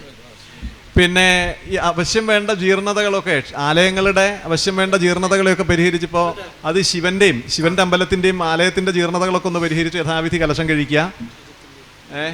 അതുപോലെ ഈ ധ്വജത്തിന്റെ വിഷയത്തിലും പിന്നെ ഒരു പോരായ്മകളുണ്ട്. അപ്പോൾ നല്ലൊരു ധ്വജപ്രതിഷ്ഠയ്ക്കുള്ള നല്ലൊരു സംവിധാനത്തിനുള്ള പുറപ്പാടുണ്ട്. അതൊക്കെ നടക്കും, വേണ്ട പോലെ നടക്കൂല്ല എന്നുള്ളടുത്ത് 4-7 പാവഗ്രഹല്ലേ? 4-7 പാവഗ്രഹം. അപ്പൊ അതുകൊണ്ട് പിന്നെ ഒന്ന് സ്ഥാനത്ത് ആക്കി പ്രതിഷ്ഠിക്കേണ്ടതുണ്ട് എന്നർത്ഥം. അത് അങ്ങനെയൊക്കെ ഉദ്ദേശിക്കുന്നുണ്ട്. അതിനൊക്കെയുള്ള പുറപ്പാടുകൾ ഉണ്ട് എന്ന് പറയുന്നു. ശില്പി വിവിധ വിഗ്രഹം അത്ര വാച്ചുന്നല്ലേ? 4-ഉം 7-ആയിട്ട് കേന്ദ്രത്തിൽ ചൊവ്വ നിൽക്കുന്നല്ലേ? അതെ. അപ്പൊ ശില്പി വിവിധ വിഗ്രഹം അത്ര. അപ്പൊ ശില്പികൾ വന്നാൽ 3 ശില്പികൾ വന്നാൽ 3 ആളും 3 അഭിപ്രായം പറയും. പിന്നെ ഈ പറഞ്ഞ പോലെ ഈ ബുധനെ കൊണ്ടല്ലേ നല്ലൊരാള് മതി അല്ലേ? ബുധനെ കൊണ്ടല്ലേ ബലിക്കല്ല്. ഈ ബലിക്കല്ലുകളൊക്കെ ഒന്ന് ക്രമപ്പെടുത്തണം അല്ലേ? അതൊക്കെ സൗകര്യം എടുത്ത് മാറ്റി വയ്ക്കാം. അതാ പറഞ്ഞത്. വരുമ്പോ അത് ആവശ്യത്തിന് വെക്കുന്ന സാധനമായിട്ട് ബലിക്കല്ലേ അല്ലേ? തന്നെയല്ല, ഈ ബലിക്കല്ലും കേടുള്ളതും വൈകല്യമുള്ളതും ഒക്കെ മാറ്റാട്ടോ. അതിന് നമുക്ക് ചോദിക്കാനില്ല. എന്ന് വെച്ച് കഴിഞ്ഞാൽ കേടുള്ള ബലിക്കല്ലുകൾ നവീകരണം വരുമ്പോൾ അതൊക്കെ ഒന്ന് നോട്ട് ചെയ്തോട്ടെ. അപ്പോൾ അങ്ങനെയല്ല വരുന്നുണ്ടല്ലോ, അപ്പൊ അതിനോട് കൂടിയിട്ടേ അതെ, അതാണ്, അതും മതി. അപ്പോൾ പിന്നെ ഇതൊക്കെ എന്താ പറയാ, ഇത് ബലിക്കല്ലൊക്കെ ഉണ്ടല്ലോ, അത് ഉപയോഗമുള്ളതാണോ ഇത് സംശയം. കാരണം അങ്ങനെയൊന്നും വരാറില്ല എന്നാണ് പറയുന്നത്. അങ്ങനെയൊന്നും അവിടെ വരാറില്ല എന്നാ പറയുന്നത്. അല്ല, അത് എന്തായാലും ഈ പറഞ്ഞ പോലെ അതുള്ളതാണോ? ഞാൻ ഇതിലും പറയാൻ പറ്റുമോ? അതിന്റെ ആധികാരികമായിട്ട് അദ്ദേഹം ഉള്ളപ്പോ പിന്നെ ഇനിയിപ്പോ ഞാൻ എന്നെ കൊണ്ട് പറയിപ്പിക്കണോ? അല്ല, ഞാനൊന്നുമില്ല.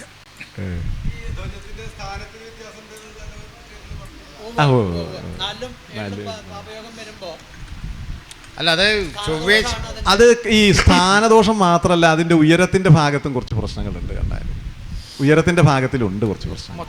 കണക്ക് ഒഴിച്ചതാണെന്നാണ്.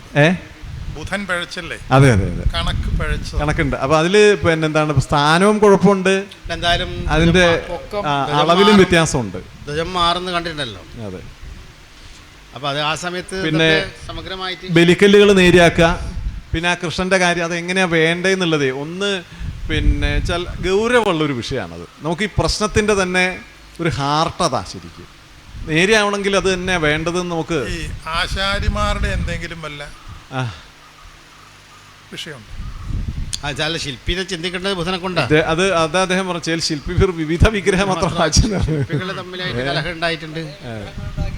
അതെ അതെ. കാരണം അത്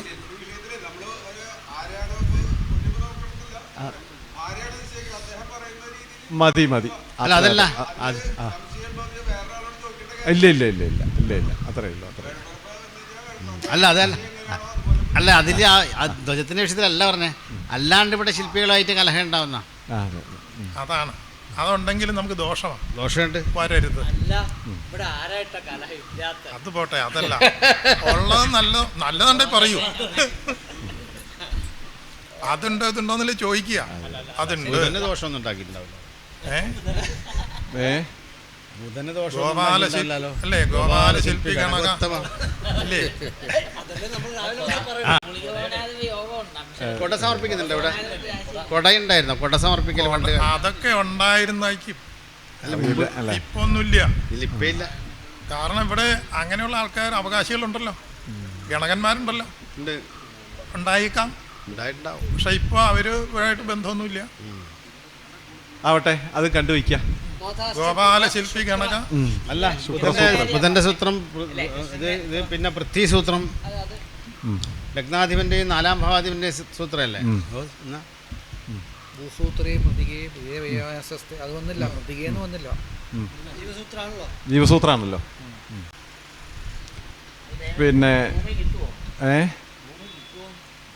ഭൂമി കിട്ടുമെന്ന് പിന്നെ അതാണല്ലോ. പിന്നെ അതെ അതെ അതെ അതെ ഈ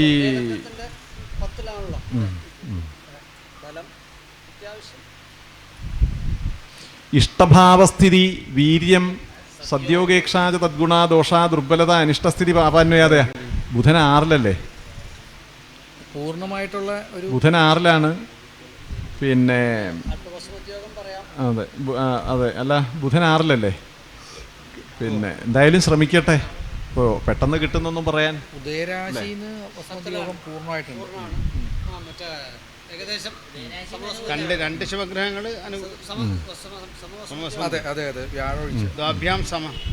ദ്വാഭ്യം സമൽപവസുവംശ്ച തദൂനതായാമന്യശ്വസൽസ്വപി ഫലേഷ്വിത മുത്കടേന. ആയിക്കോട്ടെ, അതിലൊന്നും വിഷമം വരില്ല, നിൽക്കാന്നേ. മറ്റേ ഭൂമി വാങ്ങാം വേണമെച്ചാൽ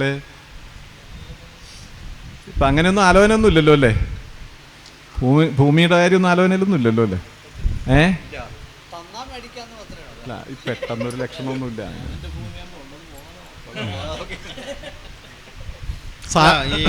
നാഥാനായ ബുധന് അവരോഹിയല്ലേ നീചത്തിലേക്ക്? നീചത്തിലേക്ക് 6-ലും പോകുന്നത് അങ്ങോട്ടാണല്ലോ. അപ്പം ഇനി ഉള്ളത് നഷ്ടപ്പെടാതിരിക്കാൻ ഈ കിഴക്ക് ഭാഗത്ത് എന്തെങ്കിലും വിശേഷമായിട്ട് ചിന്തിക്കണമെന്നാണ്. ഇത് നന്നാക്കണം എന്ന് പറഞ്ഞിട്ടുണ്ട്. നമുക്ക് ആ വഴിയുടെ വിഷയമുണ്ട്. വഴിയാണ് ഏറ്റവും പ്രധാനമായിട്ട് വേണ്ടത്. കിഴക്ക് ഭാഗത്ത് അമ്പലത്തിന്റെ സ്ഥലം തന്നെയല്ലേ അല്ലേ?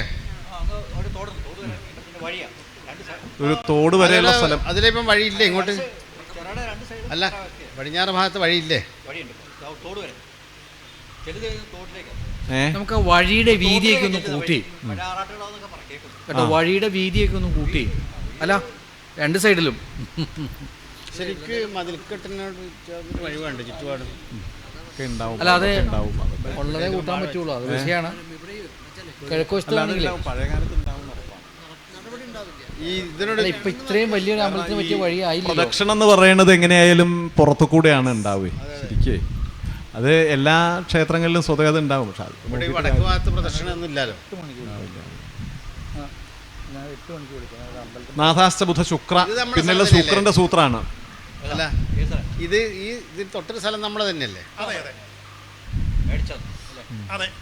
ഈ വഴിയുടെ പിന്നെ മേടിച്ചത് നമ്മളെ തന്നെയാണ്.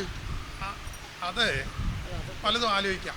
നമ്മുടെ തന്നെ വെച്ചാൽ അമ്പലത്തിന്റെ ആണോ, അമ്പലത്തിന്റെ പഴയ ഇല്ലത്തിന്റെ ആണോ? അല്ല, ഇല്ലുമായിട്ട് അമ്പലത്തിന്റെ ആയിരിക്കും. എന്തായാലും ഈ ഒരു തൊട്ട സ്ഥലം എന്തായാലും അതുകൊണ്ടാണ് അവരാ ഭഗവതി അവിടെ സേവിക്കുന്നത്. പിന്നീട് ആളില്ലാണ്ട് വന്നപ്പോൾ, അല്ലെ അതിന് പ്രാരംഭമായിട്ട് വന്നപ്പോൾ എൻ്റെ വല്യച്ഛനോട് തന്നെയാണ് പറഞ്ഞത്, ഇത് നിങ്ങൾ സ്വീകരിച്ച് അതിന് കുറച്ച് വിലയൊക്കെ കുറച്ചു. വല്യച്ഛന് സഹായം ആയിക്കോട്ടെ എന്ന് ചോദിച്ചാൽ അതിന് വിലയും കൊടുത്ത് എനിക്ക് മേടിക്കണ്ടേ. ആ ഭഗവതിക്കുള്ള ആചരണം ചെയ്യുന്നുണ്ട്. എന്നാലും അവർ ആ ഭഗവതിക്കൊക്കെ ചെയ്യണ്ടോ ഇല്ല. പക്ഷെ ഇപ്പൊ ദേവസ്വത്തിൻ്റെയാണ്. ഒരു ഭൂപ്രകൃതി വെച്ച് നോക്കിയാൽ അത് പണ്ട് ഒരു ഇല്ലത്തിൻ്റെ ആവണം. അതങ്ങനെ വരൂ, അങ്ങനെ വരൂ.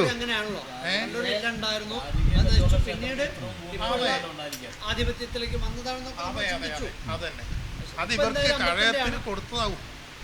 കഴകക്കാർക്ക് സ്ഥലം കൊടുക്കുമല്ലോ, അങ്ങനെ കൊടുത്തതാവും. അതെ അതെ അതെ, അതുകൊണ്ടാണല്ലോ അതവിടെ വെച്ചേക്കണേ. പണ്ട് അതിലെ വഴി ഉണ്ടായിരുന്നു. എല്ലാവരും ഉണ്ടാവുന്ന എല്ലാ അവകാശികൾക്ക് കൊടുത്തിട്ടുണ്ടാവും. എവിടെയൊക്കെ വഴിയോ ഒന്നും അറിയില്ല. ഇതൊക്കെ 4 പേര് നടന്നാ വഴിയായി. ഭൂമി ഇതിൽ പോയി ഒരു രാജകീയ നല്ല അതെ അതെ. പിന്നെ ശുക്രന്റെ സൂത്രല്ലേ, ശുക്രന്റെ സൂത്രത്തില് പിന്നെ 12 ഭാവാധിപത്യം വച്ച് ജീവസൂത്രം 12 ഭാവങ്ങളുടെ അധിപനല്ലേ. മൃതിയുടെ ഫലം വരെ വരുമോ? അപ്പം അല്ല, ഇന്നലത്തെ അതിൻ്റെ ഉറപ്പിച്ച് എന്താ സാളഗ്രാമത്തിന്റെ വിഷയത്തിൽ ഓ ശരി, ഒരു 5 വരെ 6 വരെ വരെ ഇന്നലെ പറഞ്ഞല്ലോ. ഗണിതപ്രകാരം അങ്ങനെ ആവാം. അതെ ഇന്നിപ്പോ ഒന്നല്ലേ ഉള്ളൂ. പിന്നെ ഈ ചില ഇല്ലങ്ങളൊക്കെ നശിച്ചു കഴിഞ്ഞാൽ ചിലപ്പോൾ ഇവിടെ കൊണ്ടുപോയിടാം. അതെ അതെ.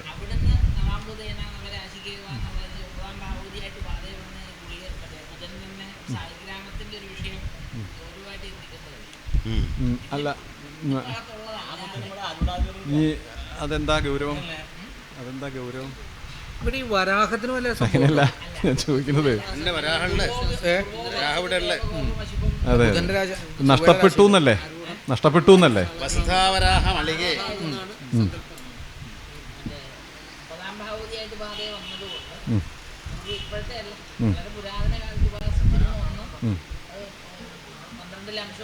അതെ ഒന്നിവിടെ എവിടെയോ മറിഞ്ഞു കിടക്കുന്നുണ്ടല്ലോ ഇല്ലേ, 6 അതെ അതെ അതെ. എവിടെയോ ഒന്ന് മറിഞ്ഞു കിടക്കുന്നൊരു വ്യവസ്ഥയും കൂടെ ഉണ്ട്. അതെ അല്ല ഇതൊരു സാളഗ്രാമം ഇവിടെ എവിടെയോ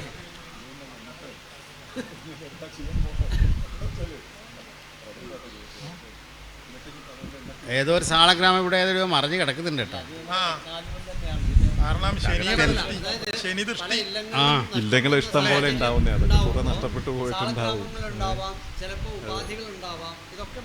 അല്ല ഏതെങ്കിലും വൃശ്ചികൻ രാശിയിലായോണ്ട് അല്ല ഇങ്ങനെ പറയാലോ, അന്ന് പറഞ്ഞു. പിന്നെ ഈ പരിഹാര സമയത്ത് ഈ ദുരിതങ്ങളെല്ലാം അതെ അതെ അതെ സമഷ്ടിയായിട്ട് സങ്കല്പിക്കുക, അത്രയല്ലേ പറ്റുള്ളൂ കേട്ടോ ശ്രീകാന്തി. അത്രയല്ലേ ആ സാളഗ്രാമ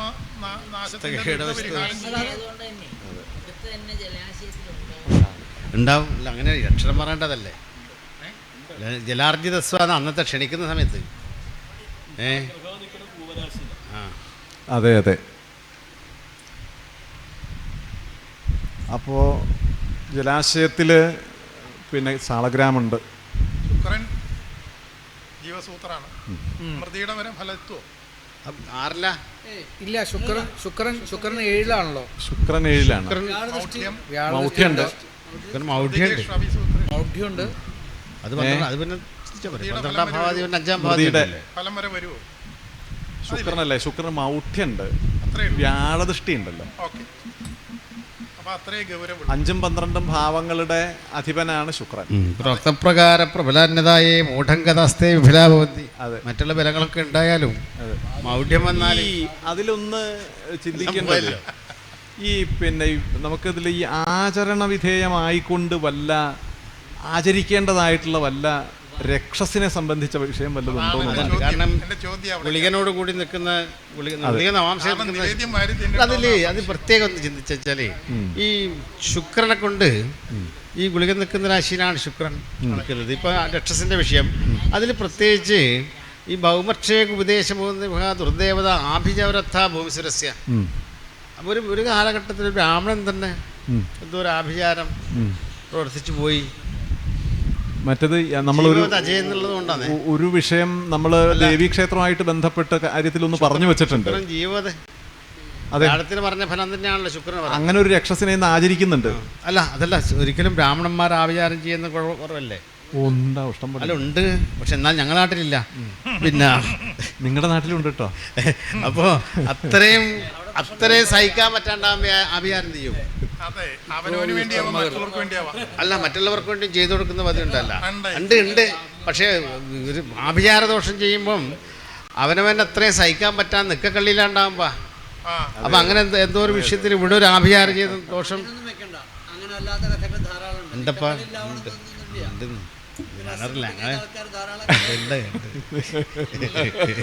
നന്നാക്കാൻ നോക്കിയാലും സംഭവിക്കില്ല. അല്ല, അങ്ങനെ ഒരു പൗരാണികമായിട്ട് എന്തോ ഒരു ആഭിചാരം ചെയ്തു വെച്ചൊരു ഒരു ബ്രാഹ്മണനാൽ ആഭിചാരം ചെയ്തതല്ലേ. ആ ചില അതുകൊണ്ട് ലക്ഷണങ്ങളൊക്കെ കേട്ടിട്ടുണ്ട്. ഉപദേശന ചിലതൊക്കെ ശിവന്റെ ഭൂതഗണങ്ങൾ ആ അതാണ് പാതകസ്ഥാന കേസൂര്യ ശൈവഭൂതാദി പീഡനം എന്നും രാക്ഷസപീഡനം ബ്രഹ്മരാക്ഷസ പീഡനം എന്ന് പറഞ്ഞത്. പ്രേരിത ചാമുണ്ടി ഇവിടുന്ന് പറഞ്ഞേ അത്രയേ ഉള്ളൂ. അത് അല്ല ഈ പിന്നെ ആചരിക്കേണ്ടത് വല്ലതും ഉണ്ടാവുമെന്നാണ്. ആചരിക്കാൻ വെച്ചാൽ അതില്ല അതില്ല അതില്ല അതല്ല ഈ ബ്രഹ്മരാക്ഷസ പീഡനം എന്ന് കാണിച്ച ശുക്രൻ നിൽക്കുന്ന പിന്നെ ദ്രേക്കാണം പ്രഥമദ്രേക്കാണാണ്, വ്യാഴത്തിൻ്റെ ദ്രേക്കാണാണ് അല്ലേ. ഇപ്പോൾ ഗതിയെ സംബന്ധിച്ച് 7 വ്യാഴമുണ്ട്. ഗതിക്ക് യോഗ്യമാണ് ശരിക്കത് അല്ലേ. ഗുളിക ഭവനാധിപനെ ചിന്തിച്ചാലും നേദ്യം വാരി തിന്നൽ സമ്പ്രദായം ഒന്നുമില്ലല്ലോ. നേദ്യം വാരി തിന്നൽ സമ്പ്രദായം നിവേദ്യേ നേദ്യം വാരി തിന്നൽ സമ്പ്രദായം ഒന്നുമില്ലല്ലോ. അല്ല ആ രക്ഷസിന്റെ അതെ അതെ അത് എന്താ വെച്ചാൽ അത് ഈ പിന്നെ മറ്റേ അത് അങ്ങനെ അതെന്താ വെച്ചാൽ ഈ പറയ പതിവുണ്ട്. പിന്നെ അത് ഈ രക്ഷസിനെ സംബന്ധിച്ച് പൊതുവെ അങ്ങനെയൊക്കെ പറയൽ പതിവുണ്ട്.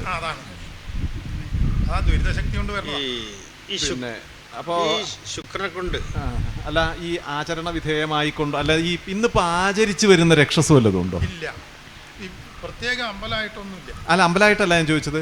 ഈ പിന്നെ അമ്പലത്തിന്റെ ബാധ്യതയിൽ എവിടെയെങ്കിലും ഈ രക്ഷസിന്റെ ആചരണ സമ്പ്രദായം എവിടെയെങ്കിലും ഉണ്ടോന്നാ ചോദിച്ചത്. ഇവിടത്തെ ഇല്ല. ആ കാവിലെ ഞാൻ പറഞ്ഞു. കാവിലെ പറഞ്ഞു മറ്റേതാ മാന്ത്രിക വിഷയത്തിന്റെ ആ ഒരു രക്ഷസുണ്ട്. അത് കൈമുക്ക് നിശ്ചയിച്ച പ്രകാരം ഇന്നും ചെയ്യുന്നുണ്ട്. അതിനവിടെ ഐശ്വര്യമായിട്ട് വരുന്നുണ്ട്. അങ്ങനെയാണല്ലോ.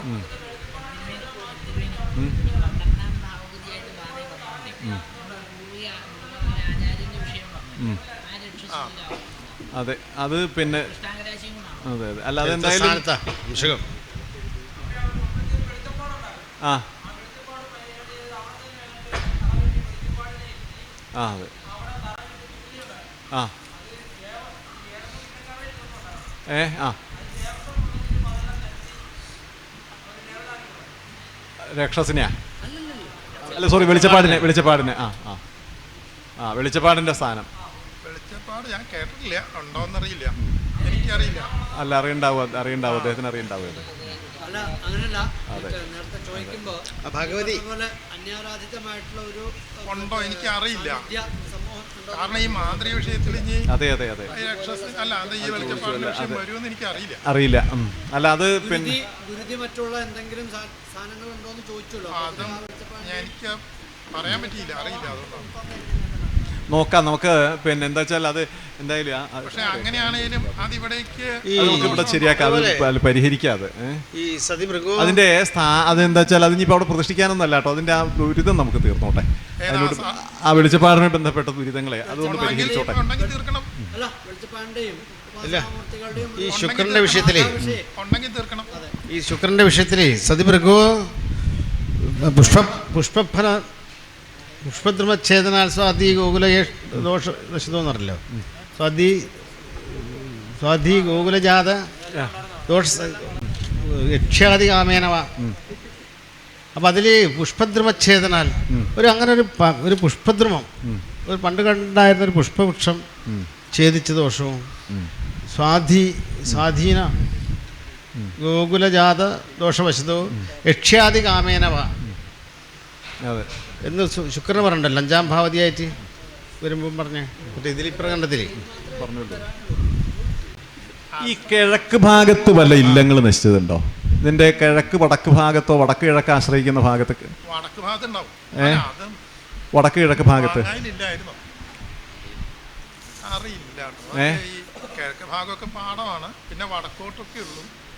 വടക്ക് കിഴക്ക് ഭാഗമൊക്കെ ആയിട്ടേ ഒക്കെ ഇല്ല പറമ്പ് തന്നെയാണ്. ഈ അവിടെയൊന്നും മറ്റേ എന്താണ് പ്രത്യേകം വല്ല എന്തെങ്കിലും ഈ ആചരണങ്ങൾ ഇതേപോലത്തെ അതിന്റെ ഒരു രക്ഷസിനെ പ്രതിഷ്ഠിച്ചിട്ടുണ്ടായിരുന്നു. അത് പരശാമല്ലൂരാണ് സാഹിത്യം കൊടുത്തു. പരശാമല്ലൂര് സാഹിത്യം കൊടുത്തു. സാഹിത്യം കൊടുത്തു എന്നാ. അതല്ല ഞാൻ ചോദിക്കുന്നത്, ഈ മറ്റെന്തെങ്കിലും സാന്നിധ്യങ്ങൾ ഉണ്ടായിരുന്നു എന്നാ? അതില്ല, രക്ഷസ് മാത്രമേ രക്ഷസ് മാത്രമേ ഉണ്ടായിരുന്നുള്ളൂ. അല്ല ഈ പിന്നെന്താ പിന്നീട് നായർ വംശത്തിലേക്ക് വന്ന സ്ഥലം മനസ്സിലായി. രക്ഷസിന്റെ ഉപദ്രവം ഉണ്ടെന്ന് പറഞ്ഞാൽ അവിടെ പ്രതിഷ്ഠിച്ചു വെച്ചതാണ്. അതിന്റെ സാഹിത്യമായി എന്ന് അന്നത്തെ പ്രശ്നത്തിൽ കണ്ടു, സാഹിത്യം കൊടുത്തു. രക്ഷസ്, വെളിച്ചപ്പാട് ഉള്ളതാണ് എഴുതാം. അതെ അതെ. അല്ല, പ്രതിഷ്ഠയൊന്നും വേണ്ട, ഒന്ന് ബാധാദോഷങ്ങളെ ഒന്നോടെ ആവാഹിച്ച്. അതെ അതെ. രക്ഷസ്, വെളിച്ചപ്പാട്, കോമ. അതെ അതെ, രണ്ടും രണ്ടാണ്.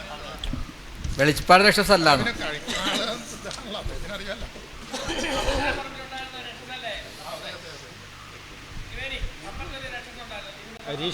അതാ പറഞ്ഞ അതാ ചോദിച്ചത്. അതല്ലേ പറഞ്ഞ ഈ സാഹിത്യം കൊടുത്തു. അതാണോ ഈ സാഹിത്യം ചെയ്തു എന്ന് പറഞ്ഞേ? തലയ്ക്ക് എവിടെ?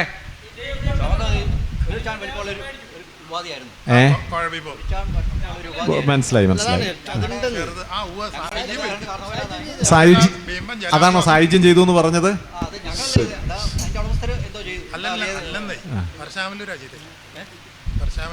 അത് അമ്പലത്തിന്റെ സ്ഥലമായിരുന്നോ? അദ്ദേഹത്തിന്റെ അച്ഛൻ ഗോപിയുടെ പ്രശ്നം.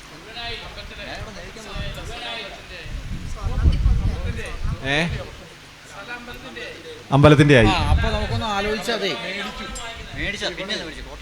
അതിപ്പോ അമ്പലത്തിന്റെ വകയാ അത്. അപ്പൊ ഇനി ഇത് അതിന് ആചരണം വേണോന്നുള്ളത്. ശരി. ആ സ്ഥലം മേടിച്ച സ്ഥലത്താണ് ഈ രക്ഷസിരിക്കുന്നത്. അത് കഴിഞ്ഞപ്പോ ഇവിടെ ഒരു പ്രശ്നത്തിന്റെ സമയം വന്നപ്പോ ഗോപിയാണ് അയ്യോ അത് വേണ്ട, സാഹിത്യത്തിന്റെ സമയമായി. ആയിക്കോട്ടെ. അദ്ദേഹം സാഹിത്യം ചെയ്യാൻ പറഞ്ഞു. പരശുരാമല്ലൂർ സാഹിത്യം ചെയ്തു. ആവട്ടെ. നമുക്ക് തൽക്കാലം ഒന്ന് നിർത്തിയാലോ? എന്നാലും നമുക്ക് നാളെ ആവാൻ ഏതായാലും വേണ്ടില്ല. തൽക്കാലം ഒന്ന് നിർത്താം. എന്നിട്ട് നമുക്ക് നാളെ നമ്മൾ ആദ്യം തീർക്കാന്നൊരു ചെറിയൊരു പ്രതീക്ഷ ഉണ്ടായി, പക്ഷെ തീർന്നില്ല. എന്ത് ചെയ്യാം? തന്നെ കഴിക്കാന്നൊരു ആലോചന ഉണ്ടായിരുന്നു, പക്ഷെ അത് ഈ പറഞ്ഞ പോലെ ഇത്തിരി കുറച്ചുകൂടെ ഒരു മനസ്സിരുത്തി ഒഴിവ് നോക്കണം. അല്ലാതെ ചില വിഷയങ്ങൾ അങ്ങനെ തന്നെ ആവാന്ന് വിചാരിക്കാം. നമുക്ക് നാളെ ഒരു രാവിലെ 9 മണിയോടുകൂടി ആരംഭിക്കാം. 9 മണിയുണ്ട്, ഒരു 9:30 ആയിക്കോട്ടെ. കാരണം 9 മണി എന്ന് പറഞ്ഞാലും 9:30 ആവും എല്ലാവരും വരുമ്പോഴേ. അതെ. അപ്പൊ ഇന്നത്തെ പോലെ 9 മണി, ഇന്നത്തെ പോലത്തെ 9 മണിക്ക് നാളെ തുടങ്ങാം. ഞങ്ങൾ കറക്റ്റ് 9 എത്തി.